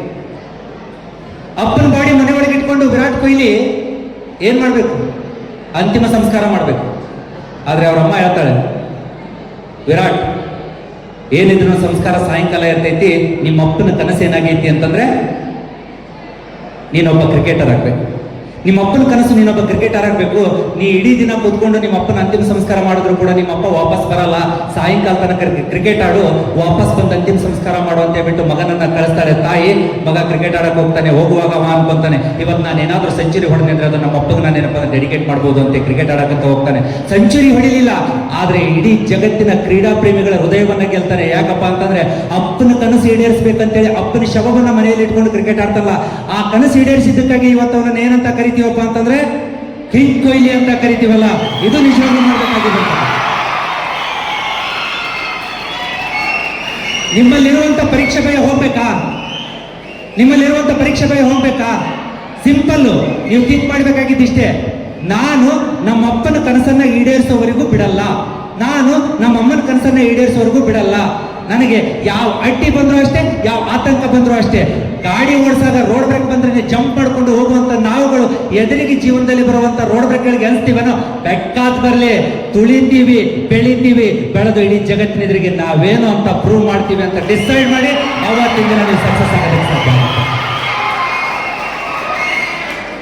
ಇಲ್ಲಿ ಒಂದಿದೆ. ಈ ಪಕ್ಷಿ ಯಾವುದು? ಈ ಪಕ್ಷಿ ಯಾವುದು? ಜಟಾಯು. ನಮಗೆಲ್ರಿಗೂ ಏನು ಗೊತ್ತಿದೆ ಗೊತ್ತಾ? ರಾಮಾಯಣ ಹೇಳ್ತಿರ್ಬೇಕಾದಂತ ಟೈಮಲ್ಲಿ ಸೀತೆಯನ್ನ ರಾವಣ ಅಪಹರಿಸಿಕೊಂಡು ಹೋಗ್ತಾ ಇರ್ತಾನೆ. ಹೋಗುವಂತ ಟೈಮ್ ಒಳಗಡೆ ಜಟಾಯು ಅಡ್ಡ ಬರುತ್ತೆ. ಜಟಾಯು ಏನಪ್ಪ ಅಂದ್ರೆ ರೆಕ್ಕೆ ಕತ್ತರಿಸ್ಬಿಟ್ಟು ರಾವಣ ಹೋದ. ರಾಮ ಬರೋವರೆಗೂ ಜಟಾಯು ಜೀವ ಹಿಡ್ಕೊಂಡು ಕೂತಿತ್ತು. ಅದಾದ ನಂತರ ರಾಮನಿಗೆ ಎಲ್ಲ ವಿಷಯ ಹೇಳ್ಬಿಟ್ಟು ಜಟಾಯು ತೀರೋಯ್ತು. ಇದಿಷ್ಟೇ ಗೊತ್ತಿದೆ, ಹೌದಲ್ಲ? ಬಟ್ ರಾಮಚರಿತ ಮಾನಸದಲ್ಲಿ ಸಂತ ತುಳಸಿದಾಸ ಬಹಳ ಅದ್ಭುತವಾಗಿ ಬರೀತಾನೆ. ಸಂತ ತುಳಸಿದಾಸ ಬಹಳ ಅದ್ಭುತವಾಗಿ ಬರೆದಿದ್ದಾನೆ. ಏನಂತ ಬರ್ದ ಗೊತ್ತಾ? ಜಟಾಯುನ ತಗೊಂಡು ತೊಡೆ ಮೇಲೆ ಮಲಗಿಸ್ಕೊಂಡು ರಾಮ ಏನಾಗ್ತಿದ್ದಂತಂದ್ರೆ, ರಾಮ ದೈವಿ ಪುರುಷ. ರಾಮ ಮನಸ್ಸು ಮಾಡಿದ್ರೆ ಜಟಾಯು ಬದುಕಿಸ್ಬಿಡ್ಬೋದಾಗಿತ್ತು. ಏನ್ ಮಾಡ್ದ? ಆ ತಲೆ ಮೇಲೆ ಕೈಯಾಡಿಸ್ಕೊಂಡು ಕೂತಿದ್ದಾನೆ. ನಿನ್ನನ್ನು ಬದುಕಿಸ್ಲಾ ಅಂತ ಕೇಳ. ನಿನಗೆ ಉಪಚರಿಸಿ ನಾನು ಬದುಕಿಸ್ಬೇಕಂತಿದ್ದೀನಿ ಅಂತ ಹೇಳಿದ್ರೆ ಜಟಾಯು ಹೇಳ್ತೈತಿ, ಇಲ್ಲ, ಬಹಳ ಇಂಪಾರ್ಟೆಂಟ್ ಪಾಯಿಂಟು, ಎಂದೂ ಕೇಳಿರಲ್ಲ ನನಗೆ ಗೊತ್ತಿರೋಂಗೆ. ನಿನ್ನನ್ನು ಬದುಕಿಸ್ಲಾ ಅಂತ ಕೇಳಿದಾಗ, ಇಲ್ಲ, ನನ್ನ ಸಾಯೋ ಟೈಮ್ ಬಂದೈತಿ, ನಾನು ಸಾಯ್ತೀನಿ. ಆದರೆ ರಾಮ, ನಾನು ಮ್ಯಾಗೆ ಸ್ವರ್ಗಕ್ಕೆ ಹೋಗ್ತೀನಲ್ಲ, ಸ್ವರ್ಗಕ್ಕೆ ಹೋದಾಗ ನಿಮ್ಮ ತಂದೆ ಭೇಟಿ ಆಗ್ತಾನೆ, ನನಗೆ ದಶರಥ ಮಹಾರಾಜ ಭೇಟಿ ಆಗ್ತಾನೆ. ಸ್ವರ್ಗದಲ್ಲಿ ನಿಮ್ಮ ತಂದೆ ಭೇಟಿಯಾದಾಗ ನಾನು ಅವನಿಗೆ ನಿನ್ನ ಕುರಿತು ಏನು ಹೇಳಲಿ ಅಂತ. ನಾನು ನಿನ್ನ ಕುರಿತು ಏನು ಹೇಳಲಿ? ಲೆಕ್ಕ ಹಾಕರಿ. ನಾರುಡಿ ಹುಟ್ಟು ಮನೆ ಬಿಟ್ಟು ಬಂದಿರುವಂತಹ ಒಬ್ಬ ರಾಮ, ನಾರುಡಿ ಹುಟ್ಟು ಮನೆ ಬಿಟ್ಟು ಬಂದಿರುವಂತಹ ಒಬ್ಬ ಪೋರ ಇಲ್ಲಿ ಬಂದು ಕಾಡಲ್ಲಿ ಹೆಂಡತಿನ ಕಳ್ಕೊಂಡಿದ್ದಾನೆ. ಹೆಂಡತಿನ ಯಾರು ಅಪಹರಿಸ್ಕೊಂಡು ಹೋಗಿದ್ದಾರೆ. ತಮ್ಮ ದಿಕ್ಕು ತೋಚಿದಂತ ಅಡ್ಡಾಡ್ತಾ ಇದ್ದಾನೆ. ತಿಂದಿದಾರೋ ಉಂಡಿದಾರೋ ಗೊತ್ತಿಲ್ಲ. ಗೆಡ್ಡೆ ಗೆಣಸುಗಳು ತಿನ್ಕೊಂಡೇ ಜೀವನ ಮಾಡ್ಲಿಕ್ಕತ್ತಿದ್ದಾರೆ. ರತ್ನಗರ್ಭ ಸಿಂಹಾಸನದ ಮೇಲೆ ಕೂಡ್ಬೇಕಾಗಿರುವಂತ ವ್ಯಕ್ತಿ ಇವತ್ತು ಪರ್ಣ ಕುಟೀರದೊಳಗೆ ವಾಸ ಮಾಡ್ಲಿಕ್ಕತ್ತಿದ್ದಾನೆ. ಇಂಥ ಟೈಮಲ್ಲಿ ಅಲ್ಲಿ ಹೋಗಿ ಏನ್ ಹೇಳು ಅಂತಂದಾಗ ಏನ್ ಹೇಳ್ಬೇಕು? ಇಲ್ಲ, ನನಗೆ ಹಿಂಗಾಗೈತಿ, ನನ್ನ ಪರಿಸ್ಥಿತಿ ಬಹಳ ಗಂಭೀರ ಐತಿ ಅಂತ ಯಾಕೆ ಹೋಗಿ ನಮ್ಮ ಅಪ್ಪಗೆ ಹೇಳಂತ ಹೇಳಿಲ್ಲ. ರಾಮ ಏನ್ ಹೇಳ್ದ? ಸಿಂಪಲ್. ಯಾಕಂದ್ರೆ ಅವಾಗಿನ ಕಾಲದಲ್ಲಿ ಜಟಾಯು ಅಂತಂದ್ರೆ ದಶರಥನ ವಿಮಾನವನ್ನು ಹಾರಿಸುವಂತ ಪೈಲಟ್, ಜೆಟ್ ಪ್ಲೇನ್ ಹಾರಿಸ್ತಿದ್ದಂತ. ಸೊ ಹಂಗೆ ನೀನ್ ನಮ್ಮಪ್ಪನ ಹತ್ರ ಹೋದಾಗ ಹೊಟ್ಟೆ ನನ್ನ ಬಗ್ಗೆ ಏನೂ ಹೇಳ್ಬೇಡ, ಹೊಟ್ಟೆ ನನ್ನ ಬಗ್ಗೆ ಏನೂ ಹೇಳಕ್ ಹೋಗ್ಬೇಡ. ಯಾಕೆ ರಾಮ ಅಂತ ಕೇಳಿದ್ರೆ, ನನ್ನ ಬಗ್ಗೆ ಹೇಳಕ್ಕಂತೇಳಿ ರಾವಣ ತನ್ನ ಖಾನ್ದಾನ್ ಸಮೇತ ಮ್ಯಾಗ ಬರ್ತಾನ. ನನ್ನ ಬಗ್ಗೆ ಹೇಳಕ್ಕಂತೇಳಿ ರಾವಣ ತನ್ನ ಖಾನ್ದಾನ್ ಸಮೇತ ಮ್ಯಾಗ ಬರ್ತಾನ. ನಿನ್ನ ಮಗ ರಾಮ ಎಷ್ಟು ಖತರ್ನಾಕ್ ಇದ್ದ ಅಂತ ಹೇಳ್ಬಿಟ್ಟು ನಮ್ಮ ಅಪ್ಪಗೆ ಬಂದು ಅವನೇ ಹೇಳ್ತಾನ. ಇದು ಕಾನ್ಫಿಡೆನ್ಸ್, ಇದು ಕಾನ್ಫಿಡೆನ್ಸ್. ಕಷ್ಟ ಬಂದಾಗೂ ಕುಗ್ಲಿಲ್ಲ, ಹಿಂಸೆ ಆದಾಗೂ ಕುಗ್ಲಿಲ್ಲ, ಸಾವಲ್ಲೂ ಕೂಡ ಸಂಭ್ರಮಿಸ್ತೀನಿ ಅನ್ನೋಂಥ ಗುಣ ಇದ್ದವನು ಮಾತ್ರ ಜೀವನದಲ್ಲಿ ಸಾಧಕನಾಗೋದಕ್ಕೆ ಸಾಧ್ಯ ಅಂತ ಹೇಳ್ತೀವಲ್ಲ. ಜಟಾಯುಗೆ ಅವ್ರು ಹೇಳಿರುವಂತ ಮಾತನ್ನ ಕೇಳಿದಾಗ ನನಗನ್ಸುತ್ತೆ, ಎಷ್ಟೋ ಜನ ಹಾಸ್ಟೆಲ್ ಇರುವಂತ ಹುಡುಗರಿದ್ದೀರಿ, ನಿಮ್ಮ ಅಪ್ಪ ಫೋನ್ ಮಾಡಿದಾಗ ಕೇಳ್ತಿರ್ತಾರೆ. ಏನಂತ ಕೇಳ್ತಾರೆ? ಹೆಂಗ್ ನಡೆದೈತಪ್ಪ SSLC ಪ್ರಿಪ್ರೇಷನ್ ಹೆಂಗ್ ನಡೆದೈತಿ ಅಂತ ಕೇಳಿದಾಗ ನೀವು ಹೇಳ್ಬೇಕಾಗಿದ್ದಿಷ್ಟೇ, ಅಪ್ಪ ಇವತ್ತು ನೀನು ಫೋನ್ ಮಾಡಿ SSLC ಬಗ್ಗೆ ಕೇಳಕ್ ಹೋಗ್ಬೇಡ, ರಿಸಲ್ಟ್ ಬಂದ ನಂತರ ನಾನಲ್ಲ ನಮ್ಮ ಮೇಸ್ಟ್ರಿ ನಿಮಗೆ ಹೇಳ್ತಾರೆ ನಾ ಏನ್ ಮಾಡಿದೀನಿ ಅಂತೇಳಿ ಹಂಗೆ ಓದಕತ್ತೀನಿ ಅಂತ ಹೇಳ್ಬೇಕು. ಇದು ಕಾನ್ಫಿಡೆನ್ಸ್. ಹಿಂಗಿದ್ದಾಗ ಮಾತ್ರ ಸಕ್ಸಸ್ ಅಲ್ಲ. ನೀವು ಅದನ್ನ ಬಿಟ್ಟು ಅಯ್ಯೋ ನನ್ನ ಕೈಲಿ ಆಗಲ್ಲ, ನನ್ನ ಕೈಲಿ ಹೋಗಲ್ಲ ಅಂದ್ರೆ ಜೀವನ ನಡೆಯುತ್ತೆ ಸರ್? ಇಲ್ಲ. ಇದು ಒಂದು ಬಹಳ ಇಂಪಾರ್ಟೆಂಟ್ ಆಗಿರುವಂತ ವ್ಯಕ್ತಿ ಬಗ್ಗೆ ನಾನು ಹೇಳಲೇಬೇಕು ಸರ್. ಬರೀ ಪಾಸ್ ಆಗೋರ್ ಬಗ್ಗೆ ಹೇಳ್ತಿದ್ರಿ, ಅಪ್ಪಿತಪ್ಪಿ ಫೇಲ್ ಆದೇ ಹೋದ್ರೆ ನಾನು ಇಲ್ಲಿ ಪಾಸಿಟಿವ್ ನೆಗೆಟಿವ್ ಎರಡೂ ನೋಡ್ಲೇಬೇಕಾಗುತ್ತೆ. ಒಂದು ವೇಳೆ ನೀವು ಹೇಳಿದ್ರಿ ಸರ್, ನೀವು ಹೇಳ್ದಂಗೆ ನಾವೆಲ್ಲರೂ ಪಾಸ್ ಆಗ್ಬಿಡ್ತೀವಿ, ಓಕೆ. ಅಪ್ಪಿತಪ್ಪಿ ಫೇಲ್ ಆದ್ರೆ ಏನ್ ಮಾಡಿದ್ರಿ? ಹಂಗ ಅನಿಸ್ಕೊಳ್ಳೋದ್ರಿ. ಈ ಹುಡುಗ 1989 ಫಸ್ಟ್ ಮ್ಯಾಚ್ ಆಡ್ತಾನೆ. 1989 ಫಸ್ಟ್ ಮ್ಯಾಚ್ ಆಡ್ತಾನೆ. ಆವಾಗ ಅವರಿಗೆ 16 ವರ್ಷ. ಸೊ ನಿಮಗೂ ಕೂಡ SSLC ಹುಡುಗರಿಗೆ ನಿಮ್ಮ ವಯಸ್ಸೇ ಅಲ್ಲ, ನಿಮ್ಮ ವಯಸ್ಸಲ್ಲೇ ಕ್ರಿಕೆಟ್ ಆಡಕತ್ತ. ನಿಮ್ಮ ವಯಸ್ಸಲ್ಲಿ ಕ್ರಿಕೆಟ್ ಆಡುವಂತ ಹುಡುಗ SSLC ಫೇಲ್ ಆದ. ತೆಂಡೂಲ್ಕರ್ SSLC ಫೇಲ್ ಆದ್ರ. ಆದ್ರೆ ನೆನ್ಪಿಟ್ಕೊಳ್ಳಿ, SSLC ಫೇಲ್ ಆಗಿರುವಂತ ತೆಂಡೂಲ್ಕರ್ ಕಥೆ ಇವತ್ತಿನ ದಿನ ಎಲ್ಲಿದೆ ಅಂತಂದ್ರೆ, ಮಹಾರಾಷ್ಟ್ರದ ಪಠ್ಯ ಪುಸ್ತಕದಲ್ಲಿರುವಂತಹ ಆ ಮರಾಠಿ ಪಠ್ಯ ಪುಸ್ತಕದಲ್ಲಿ ಮೊದಲನೇ ಚಾಪ್ಟರ್ ಯಾರ್ದಿದೆ ಅಂತಂದ್ರೆ ತೆಂಡೂಲ್ಕರ್ ಬಗ್ಗೆನೇ. ಇದು ನಿಜವಾಗ್ಲೂ ಮಾಡಿರುವಂತ ಸಾಧನೆ ಅಂದ್ರೆ ಇದಕ್ಕಂತ ಕರೀತಾರೆ. ಫೇಲ್ಯೂರ್ ಅನ್ನೋದು ನಮ್ಮ ಜೀವನದ ಕೊನೆ ಹಂತ ಅಲ್ಲ. ಫೇಲ್ಯೂರ್ ಅನ್ನೋದು ಬಹುಶಃ ನಮಗೆ ಇನ್ನೊಂದು ಚಾನ್ಸ್ ಕೊಟ್ಟಿದ್ದಾನೆ ದೇವರು. ಇನ್ನೂ ಏನೋ ಎಕ್ಸ್ಟ್ರಾರ್ಡಿನರಿ ಮಾಡಬೇಕಾಗಿದೆ ನನ್ನ ಕಡೆಯಿಂದ. ನನ್ನ ಕಡೆ ಕಾನ್ಸ್ಟೇಬಲ್ ಆಗ್ಲಿಕ್ಕೆ ಆಗಲಿಲ್ಲ ಸರ್, ಕಾನ್ಸ್ಟೇಬಲ್ ಎಕ್ಸಾಮ್ ಬರ್ತಿದ್ದೆ, ನಾನು ಕಾನ್ಸ್ಟೇಬಲ್ ಆಗ್ಲಿಕ್ಕೆ ಆಗಲಿಲ್ಲ. ನಾನು ಅವ್ರಿಗೆ ಹೇಳೋದೇನು, ಬಹುಶಃ ನೀನು PSI ಆಗಬೇಕಾಗಿತ್ತು, ಅದ್ರ ಸಂಬಂಧ ನೀನು ಕಾನ್ಸ್ಟೇಬಲ್ ಆಗಿಲ್ಲ ಅಂತ. ನೀನು PSI ಆಗಬೇಕಾಗೈತಿ, ಕಾನ್ಸ್ಟೇಬಲ್ ಆಗಿ ಏನ್ ಮಾಡ್ತೀಯ? ಸರ್ ನಾನು PSI ಎಕ್ಸಾಮ್ ನಲ್ಲಿ ಫೇಲ್ ಆಗಿದ್ದೀನಿ, ಬಹುಶಃ ನೀನು KAS ಕ್ಲಿಯರ್ ಮಾಡಕ್ ಕಾಣ್ತೀಯ ಅಂತೇಳಿ. ನಾನು KAS ಆಗಲಿಲ್ಲ ಸರ್ ಅಂತಂದ್ರೆ ಈ ಸರ್ತಿ ಗ್ಯಾರಂಟಿ IAS ಪಾಸ್ ಮಾಡ್ತೀನಿ. ಯಾವಾಗ ನಾನು ಪಾಸಿಟಿವ್ ಆಗಿ ಥಿಂಕ್ ಮಾಡ್ತೀನಿ, ನನ್ನ ಎದುರಿಗೆ ಎಲ್ಲವೂ ಪಾಸಿಟಿವ್ ಆಗಿ ಕಾಣಕ್ಕೆ ಶುರು ಮಾಡುತ್ತೆ. ನೋಡ್ರಿ, ನೀವು ಬೆಳಿಗ್ಗೆಯಿಂದ ಸಾಯಂಕಾಲ ತನಕ ನನಗೆ ಇವಾಗ ಜ್ವರ ಬಂದಂಗೆ ಆಗ್ಲಿಕ್ಕತ್ತೈತಿ, ಜ್ವರ ಬರ್ತೈತಿ, ನನಗೆ ಇವಾಗ ಜ್ವರ ಬಂದಂಗೆ ಆಗ್ಲಿಕ್ಕತ್ತೈತಿ, ಜ್ವರ ಬರ್ತೈತಿ. ಡೆಫಿನೆಟ್ಲಿ ಹೇಳ್ತೀನಿ, ರಾತ್ರಿ ಜ್ವರ ಬಂದೇ ಒದ್ದಾಡ್ತೀನಿ. ಯಾಕೆ? ನಮ್ಮ ಮೈಂಡ್ ಹೆಂಗೆ ವಿಚಾರ ಮಾಡುತ್ತೆ, ನನ್ನ ಬಾಡಿ ಹಂಗೆ ರಿಯಾಕ್ಟ್ ಮಾಡುತ್ತೆ. ನನ್ನ ಮೈಂಡ್ ಹೆಂಗೆ ವಿಚಾರ ಮಾಡುತ್ತೆ, ನನ್ನ ಬಾಡಿ ಹೆಂಗೆ ರಿಯಾಕ್ಟ್ ಮಾಡುತ್ತೆ. ಅವಾಗ ಏನಪ್ಪಾ ಅಂದ್ರೆ, ನಾನು ಗ್ಯಾರಂಟಿ 99% ಮಾಡ್ತೀನಿ, ನಾನು 95% ಮಾಡ್ತೀನಿ. ಡೈಲಿ ಥಿಂಕ್ ಮಾಡ್ರಿ, ನನಗೆ ಯಾವ ಎಕ್ಸಾಮ್ ಒಳಗೆ ಯಾವ ಕ್ವಶನ್ ಬಂದರೂ ಆರಾಮಾಗಿ ಬಿಡಿಸ್ತೀನಿ.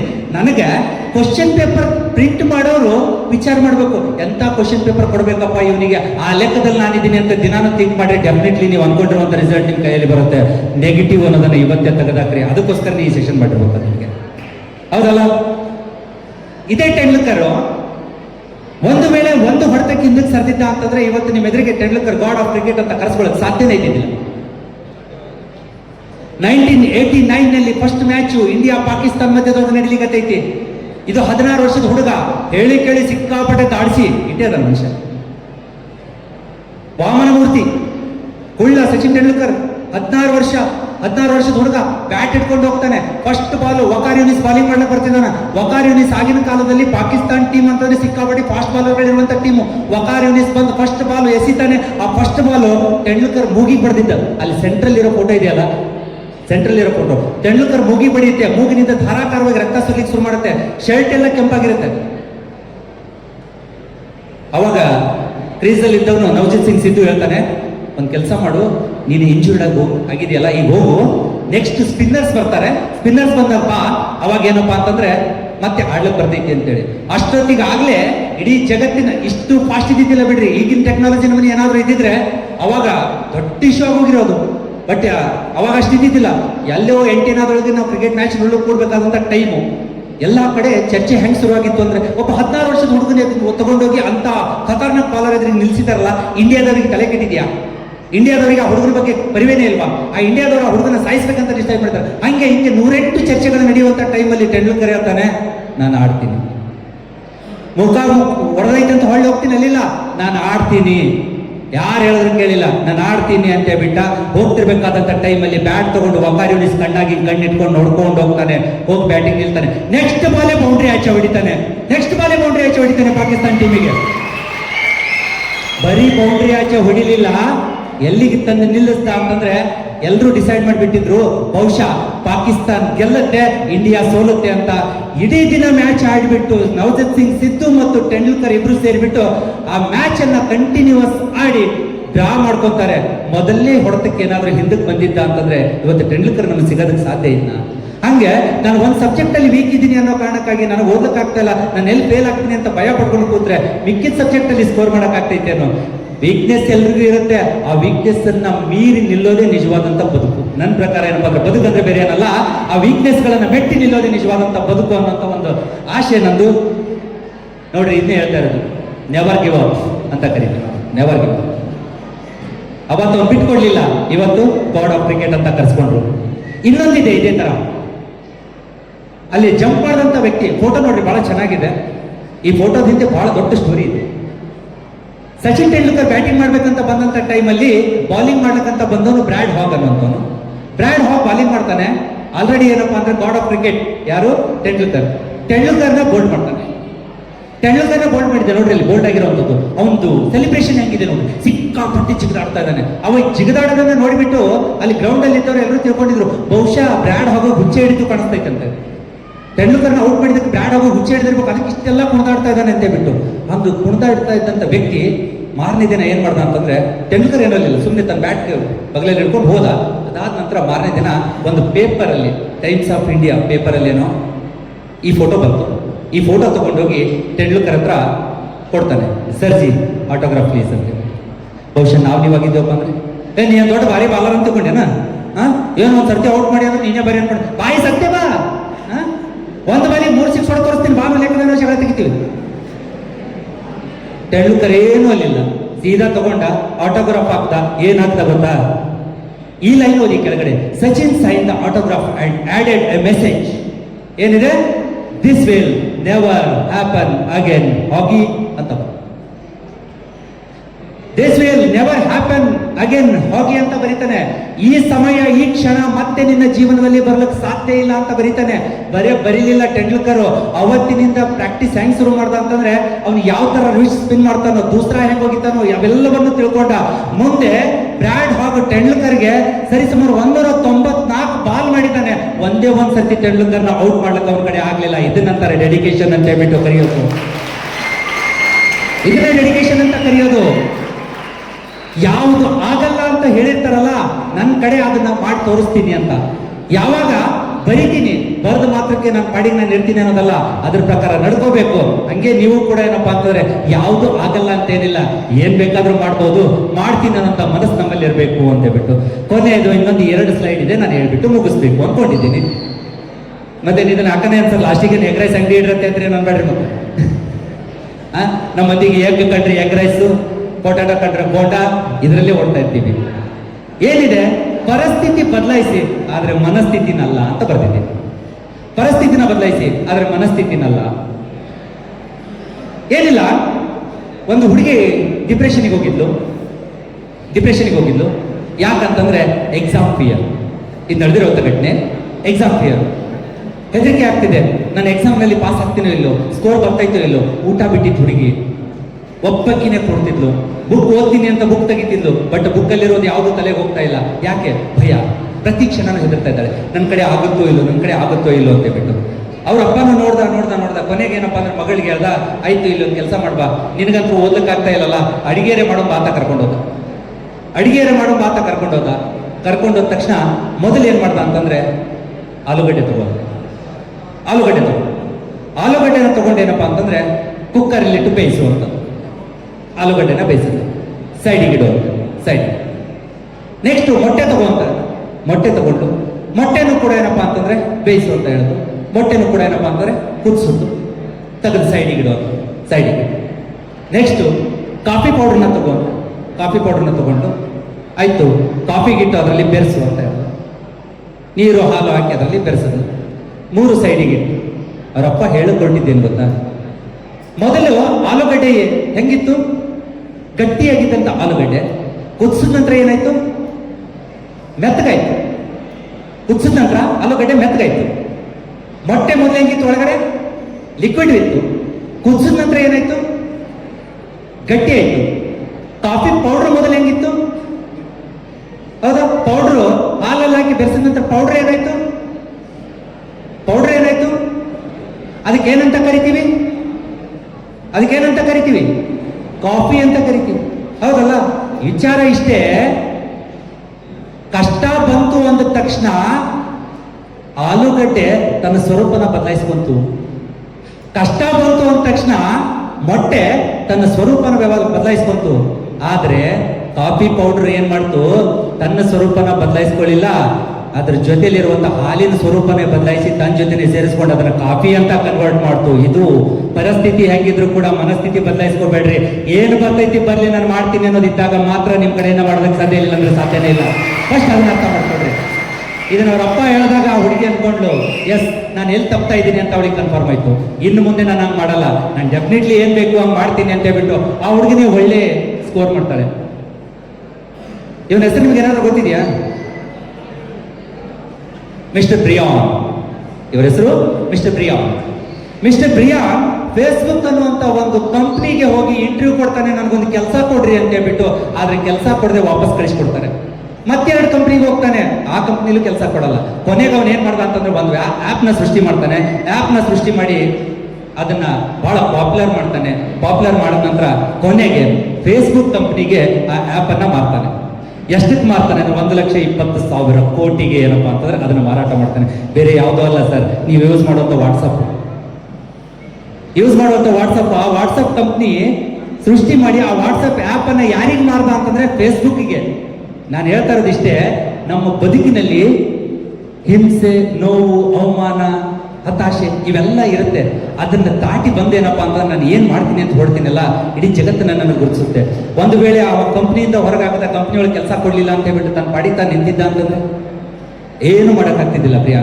ಹಂಗೆ ನಿಮ್ಮ ಬದುಕಲ್ಲಿ ಕೂಡ SSLC ಅನ್ನೋದು ಪ್ರಮುಖವಾಗಿರುವಂತ ಘಟ್ಟ, PUC ಅನ್ನೋದು ಪ್ರಮುಖವಾಗಿರುವಂತ ಘಟ್ಟ.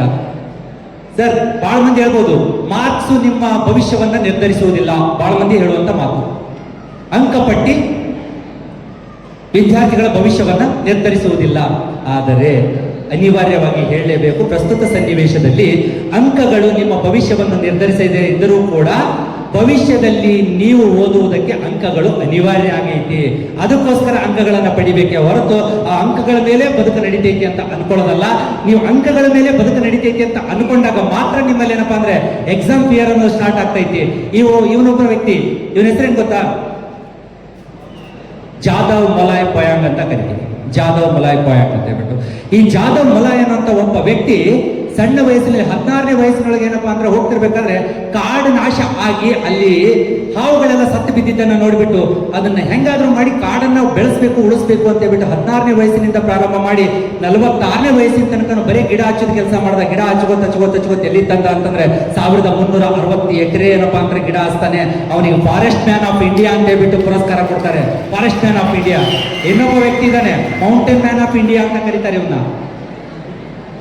ದಶರಥ್ ಮಂಜಿ ತನ್ನ ಹೆಂಡತಿ ಬೆಟ್ಟದಿಂದ ಬಿದ್ದು ಅಂತ ಹೇಳ್ಬಿಟ್ಟು ಹುಚ್ಚಿನ ತಾನು ಆತ್ಮಹತ್ಯೆ ಮಾಡ್ಕೊಳ್ಳಿಲ್ಲ.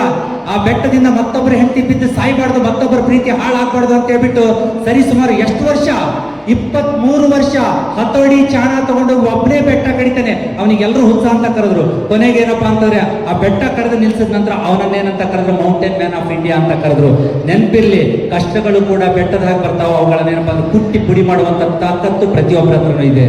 ಯಾಕಂದ್ರೆ ಸ್ವಾಮಿ ವಿವೇಕಾನಂದ ಹೇಳಿದ್ದಾನೆ, 3 ಸಾಗರ 100 ಮಂದಿರ ದೈವ 1000 ಇದ್ದರೆ, 3 ಸಾಗರ 100 ಮಂದಿರ ದೈವ 1000 ಇದ್ದರೆ, ಗಂಗೆ ಇದ್ದರೆ, ಸಿಂಧು ಇದ್ದರೆ, ಗಿರಿ ಹಿಮಾಲಯವಿದ್ದರೆ, ಏನು ಸಾರ್ಥಕ ದೇಶದಳು ಯುವಜನತೆಯ ಮಲಗಿದ್ದರೆ, ಏನು ಸಾರ್ಥಕ ದೇಶದಳು ಯುವಜನತೆಯ ಮಲಗಿದ್ದರೆ ಅನ್ನುವಂಥ ಮಾತನ್ನ ಹೇಳಿ ಕೊನೆಯ ಈ ಒಂದು ವಿಚಾರದೊಂದಿಗೆ ನನ್ನ ಮಾತುಗಳನ್ನ ಮುಗಿಸ್ತೀನಿ. ರೇಸಿಗೆ ಬಿಟ್ಟಿದ್ದೀವಿ ಸರ್, ಅಲ್ಲಿ ಎಕ್ಸ್ಪರ್ಟ್ ರೇಸ್ ನಡೆದಿದೆ.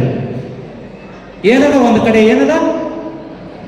ಒಂದು ಕಡೆ ಕುದುರೆ, ಮತ್ತೊಂದು ಕಡೆ ಕನ್ಫ್ಯೂಸ್ ಆಗ್ಬೇಡ್ರೆ, ಒಂದು ಕಡೆ ಕುದುರೆ ಇನ್ನೊಂದು ಕಡೆ ಕತ್ತೆ ಅದ. ಮತ್ತೆ ನೀವು ರೇಸಿಗೆ ಬಿಟ್ರೆ 2 ಕುದುರೆ ತಿಂದುಕೊಂಡಿರ್ತೀರಿ, ನನಗೆ ಗೊತ್ತಿದೆ. ಈ ಕಡೆ ಇರೋದು ಕುದುರೆ, ಆ ಕಡೆ ಇರೋದು ಕತ್ತಿ. ಯಾವತ್ತಾದ್ರೂ ಕುದುರೆಗೆ ಸರಿಸಾಟಿಯಾಗಿ ಕತ್ತೆ ಓಡ್ಲಿಕ್ಕೆ ಸಾಧ್ಯನಾ? ಆಗತ್ತೋ ಇಲ್ಲೋ? ಒಂದು ಊರಾಗ ಹಿಂಗೆ ಆಯ್ತು. ಊರ್ ಗೌಡಗೆ ಏನಪ್ಪಾ ಅಂತಂದ್ರೆ, ನೆಕ್ಸ್ಟ್ ನಿಮ್ಮ ಊರಾಗ ಕುದುರೆ ರೇಸ್ ಇಡ್ತೀವಿ, ನಿಮ್ಮ ಊರಾಗ ಕುದುರೆ ತಗೊಂಬರ್ರಿ ಅಂತ ಹೇಳ. ಗೌಡ್ರ ಅಂದ್ರೆ ಸ್ವಲ್ಪ ಎಷ್ಟೇ ಅಲ್ಲಿ ದೌಲತ್ ತೋರಿಸ್ಬೇಕಾತೈತಿ, ಗೌಡಿಕೆ ತೋರಿಸ್ಕೋಬೇಕಾತೈತಿ. ಆಯ್ತು, ನಮ್ಮ ಊರಾಗ ಕುದುರೆ ತರ್ತೀನಿ ಅಂತ ಹೇಳ್ತಾರೆ. ಫುಲ್ ಜೋಶ್ ಒಳಗೆ ಹೇಳಿ ಬಂದ. ಊರಾಗ ಕುದುರೆನೇ ಇಲ್ಲ, ಒಂದು ಕುದುರೆ ಇಲ್ಲ ಊರಾಗ ಬಂದು ಒಬ್ಬ ಶಾಣೆ ಕರೆದ. ಹಿಂಗಲ್ಲೇ ಮಕ್ಕಳು ಗೌಡ ಹಿಂಗೆ ಕರೆದಪ್ಪ. ಒಮ್ಮೆ ನಾನು ಒಂದು ಚಾಲೆಂಜಿಗೆ 30 ತಿಳ್ಕೊಂಡು ಏನು ಮಾಡಿಬಿಟ್ಟೆ, ಆಯ್ತು ನಾನು ಕುದುರೆ ತೊಗೊಂಡು ಓಡಿಸ್ತೀನಿ ಅಂತ ಹೇಳ್ಕೊಂಬಂದ್ಬಿಟ್ಟಿದ್ದೀನಿ. ಊರಾಗ ನೋಡಿದ್ರೆ ಕುದುರೆ ಇಲ್ಲ. ಗೌಡ್ರ ಊರಾಗ ಕತ್ತೇವೇನ್ರಿ ನಾವು? ಊರಾಗ ಕತ್ತೇವೇನ್ರಿ? ಕತ್ತಿಗೆ ಏನು ಬರ್ತಿದ್ದ ಹೊರಗಡೆ ಆ ಚಲೋ, ಆ ಕತ್ತಿ ಒಳಗೊಂದು ಚಲೋ ಕತ್ತಿ ಹಿಡ್ಕೊಂಬರಿ. ಅಷ್ಟು ಕತ್ತಿ ಒಳಗೊಂದು ಚಲೋ ಕತ್ತಿ ಹಿಡ್ಕೊಂಬರಿ. ಅಲ್ಲೋ ಕತ್ತಿ ತೊಗೊಂಡು ಏನು ಮಾಡ್ತೀವಿ? ನಿಮ್ಗೆ ಏನು ಬೇಕು? ರೇಸ್ ಒಳಗೆ ಓಡಿಸ್ಬೇಕಲ್ಲ, ತೊಗೊಂಬರ್ರಿ ಅಂತ. ಆಯ್ತು, ಹಿಡ್ಕೊಂಡು ತೊಗೊಂಬಂದ್ರು. ತಗೊಂಡ್ಬಂದ ನಂತರ ಆ ದಿನ ಆ ಕತ್ತಿಗೆ ಟ್ರೈನಿಂಗ್ ಕೊಡೋಣ. ಅವನಿಗೆ ಏನು ಹೇಳೋ ಕತ್ತಿಗೆ ಹೋಗ್ತಾರೆ, ನೀ ಕುದುರೆದಿ, ನೀ ಕುದುರೆದಿ, ನೀ ಕುದುರೆದಿ, ನೀ ಕುದುರೆದಿ. ದಿನ ಒಟ್ಟು ಕತ್ತೆ ಎದುರಿಗೆ ಬಂದ್ರೆ ಸಾಕ, ಕುದುರೆ ಬರ್ತಾನ ಕತ್ತೆ ಅನ್ಕೋತಿತ್ತು, ನಾ ಕಟ್ಟಿದ್ದೀನಿ, ನೀವು ನೋಡಿದ್ರೆ ಕುದುರೆ ಅಂತ. ಬರಬರ್ತು ಕತ್ತಿಗೆ ಹೆಂಗೆ ಫೀಲ್ ಆಗತ್ತಂದ್ರೆ ನಾ ಕುದುರೆದೀನಿ, ನಾ ಕುದುರೆದೀನಿ. ಬರಬರ್ತು ಯಾವ ರೇಂಜಿಗೆ ಅಂತಂದ್ರೆ ಓಡಕ್ ಶುರು ಮಾಡ್ತು, ನಾ ಕುದುರೆದೀನಿ, ನಾ ಕುದುರೆದೀನಿ ಅಂತೇಳಿ. ಕುದುರೆ ಅಂತಾನೆ ತಿಳ್ಕೊಂಡು ತಯಾರಾಯ್ತು ಕತ್ತಿ. ಕೊನೆಗೆ ಒಂದಿನ ಬಂತು, ಇಲ್ಲಿ ಬಂದೈತಲ್ಲ ರನ್ನಿಂಗ್ ರೇಸ್, ಬಂದು ನಿಂತಾಗ ಆ ಕುದುರೆ ಪಕ್ಕದಲ್ಲಿ ಕತ್ತೆ ಬಂದು ನಿಂತ್ಕೊಂಡ ತಕ್ಷಣ ಕತ್ತೆ ಅನ್ಕೊಳಕ್ ಶುರು ಮಾಡುತ್ತೆ ಕುದುರೆ ನೋಡಿ, ಯಪ್ಪೋ ಸತ್ಯ ಅಂತ. ಇದು ನೋಡಿದ್ರೆ 9 ಗೇಣಿನ ಕುದುರೆ, ನಾನ್ ನೋಡಿದ್ರೆ ಕತ್ತಿ. ಈಗ ಫೀಲ್ ಆಗತ್ತೈತಿ ನಾ ಕತ್ತಿ ಅಂತೇಳಿ. ಹಳ್ಳಿ ಹೋಗ್ಬೇಕಂತೈತಿ, ಮಗ್ಲಿದ್ದಲ್ಲ ಕೋಚರ್ ಕಮಾಂದ, ಶ್ರಮಣಿ ಮಾಡ್ಬೇಡ, ನೀ ಕುದುರೆದಿ, ನೀನು ಕುದುರೆದಿ. ಮತ್ತೆ ಕುದುರೆದಿ ನಾನು ಸ್ವಲ್ಪ ನಾ ಕುದುರೆದಿನ ಹೀಗೆ ಮಾಡ್ಕೊತ ನಿಂತದು. ಸ್ವಲ್ಪ ಹೊತ್ತಾಗಿತ್ತು, ಇನ್ನೇನು ವಿಸಿಲ್ ಹೊಡಿಬೇಕು. ಆ ಟೈಮ್ನಾಗ ಅವ ಏನು ಮಾಡ್ದ ಅಂತಂದ್ರೆ ಒಂದು ಅರ್ಧ ಕಿಲೋ ಮೆಣಸಿನಕಾಯಿ ತಗೊಂಬಂದೇನಪ್ಪ ಅಂದ್ರೆ ಕತ್ತಿಗೆ ತಿನ್ನಿಸ್ಬಿಟ್ಟು. ಹೇಳ್ತೀನಿ, ಮೆಣಸಿನಕಾಯಿ ತಿಂದು ಕತ್ತಿ ಅವತ್ತು ಓಡೋಗಿದ್ದು ಇಲ್ಲಿ ತನಕನೂ ಬಂದಿಲ್ಲ. ಅವತ್ತು ಓಡೋಗಿದ್ದು ಇಲ್ಲಿ ತನಕನೂ ಬಂದಿಲ್ಲ. ಯಾಕೆ ಓಡಾಯ್ತು ಅಂತಂದ್ರೆ ಆ ಕತ್ತಿ ಒಳಗೊಂದು ಬರ್ನಿಂಗ್ ಡಿಸೈರ್ ಬೇಕಾಗಿತ್ತು. ಆ ಬರ್ನಿಂಗ್ ಡಿಸೈರ್ ಅನ್ನ ಕ್ರಿಯೇಟ್ ಮಾಡಿಕೊಟ್ಟ. ಇವತ್ತು ನಮ್ಮ ಶಿಕ್ಷಕರು ನಿಮ್ಮಲ್ಲಿ ಒಂದು ಬರ್ನಿಂಗ್ ಡಿಸೈರ್ ಅನ್ನ ಕ್ರಿಯೇಟ್ ಮಾಡಿದ್ರೆ ಇಡೀ ಜಗತ್ತನ್ನೇ ಅಲ್ಲಾಡಿಸೋ ತಾಕತ್ ನಿಮ್ಮ ಹತ್ರ ಐತಿ. ಆ ಕೆಲಸವನ್ನು ನೀವು ಮಾಡೇ ಮಾಡ್ತೀರಿ ಅನ್ನೋ ಒಂದು ನಂಬಿಕೆಯೊಂದಿಗೆ ಎಲ್ಲ ಪರೀಕ್ಷೆಗಳನ್ನ ಯಶಸ್ವಿಯಾಗಿ ನಿಭಾಯಿಸ್ತೀರಿ ಅನ್ನೋಂಥ ಮಾತನ್ನ ಹೇಳ್ತಾ ನನ್ನ ಮಾತುಗಳನ್ನ ಮುಗಿಸ್ತೀನಿ. ನಗ್ತಾ ಇರಿ, ಸಂತೋಷವಾಗಿರಿ. ಯಾಕಪ್ಪ ಅಂದ್ರೆ ಬದುಕು ಬಹಳ ದೊಡ್ಡದೈತಿ. ಒಂದು ಪರೀಕ್ಷೆಯಲ್ಲಿನೇ ನಮ್ಮ ಬದುಕನ್ನ ಅಳಿಲಿಕ್ಕಾಗಲ್ಲ. ಬದುಕು ಬಹಳ ಚಂದ ಐತಿ. ಅದು ಬಡತನ ಇದ್ರೂ ಕೂಡ ನಗುಮುಖ ಇದ್ರೆ ಸಾಕು, ಜೀವನ ಬಹಳ ಚಂದ ನಡೀತೈತಿ. ಪರೀಕ್ಷೆ ನೀವು ಹೆಂಗ್ ಬೇಕಾದ್ರೂ ಬರೀತೀರಿ, ಹೆಂಗ್ ಬೇಕಾದ್ರೂ ಎದುರಿಸ್ತೀರಿ, ಆ ಕೆಪಾಸಿಟಿ ನಿಮಗಿದೆ. ನೆಗೆಟಿವ್ ಥಿಂಕ್ಗಳನ್ನ ಸೈಡಲ್ಲಿ ತೆಗೆದಿಡಿ, ಪರೀಕ್ಷೆಯನ್ನ ಎದುರಿಸೋದಕ್ಕಂತ ತಯಾರಾಗಿ ನಡೆದ್ಬಿಡಿ. ಡೆಫಿನೆಟ್ಲಿ ಸಕ್ಸಸ್ ನಿಮ್ ಬೆನ್ನ ಹತ್ಕೊಂಡು ಬರ್ತೈತಿ ಅನ್ನೋಂಥ ಮಾತನ್ನ ಹೇಳಿ ನನ್ನ ಮಾತುಗಳಿಗೆ ವಿರಾಮ ಕೊಡ್ತೀನಿ. ಸರ್ವೇ ಜನ ಸುಖನ ಭವಂತು. ಜೈ ಹಿಂದ್, ಜೈ ಭಾರತ್. ಅದ್ಭುತವಾಗಿ ಜಗತ್ತಿನಲ್ಲಿ ಇರ್ತಕ್ಕಂಥ ಎಲ್ಲರನ್ನ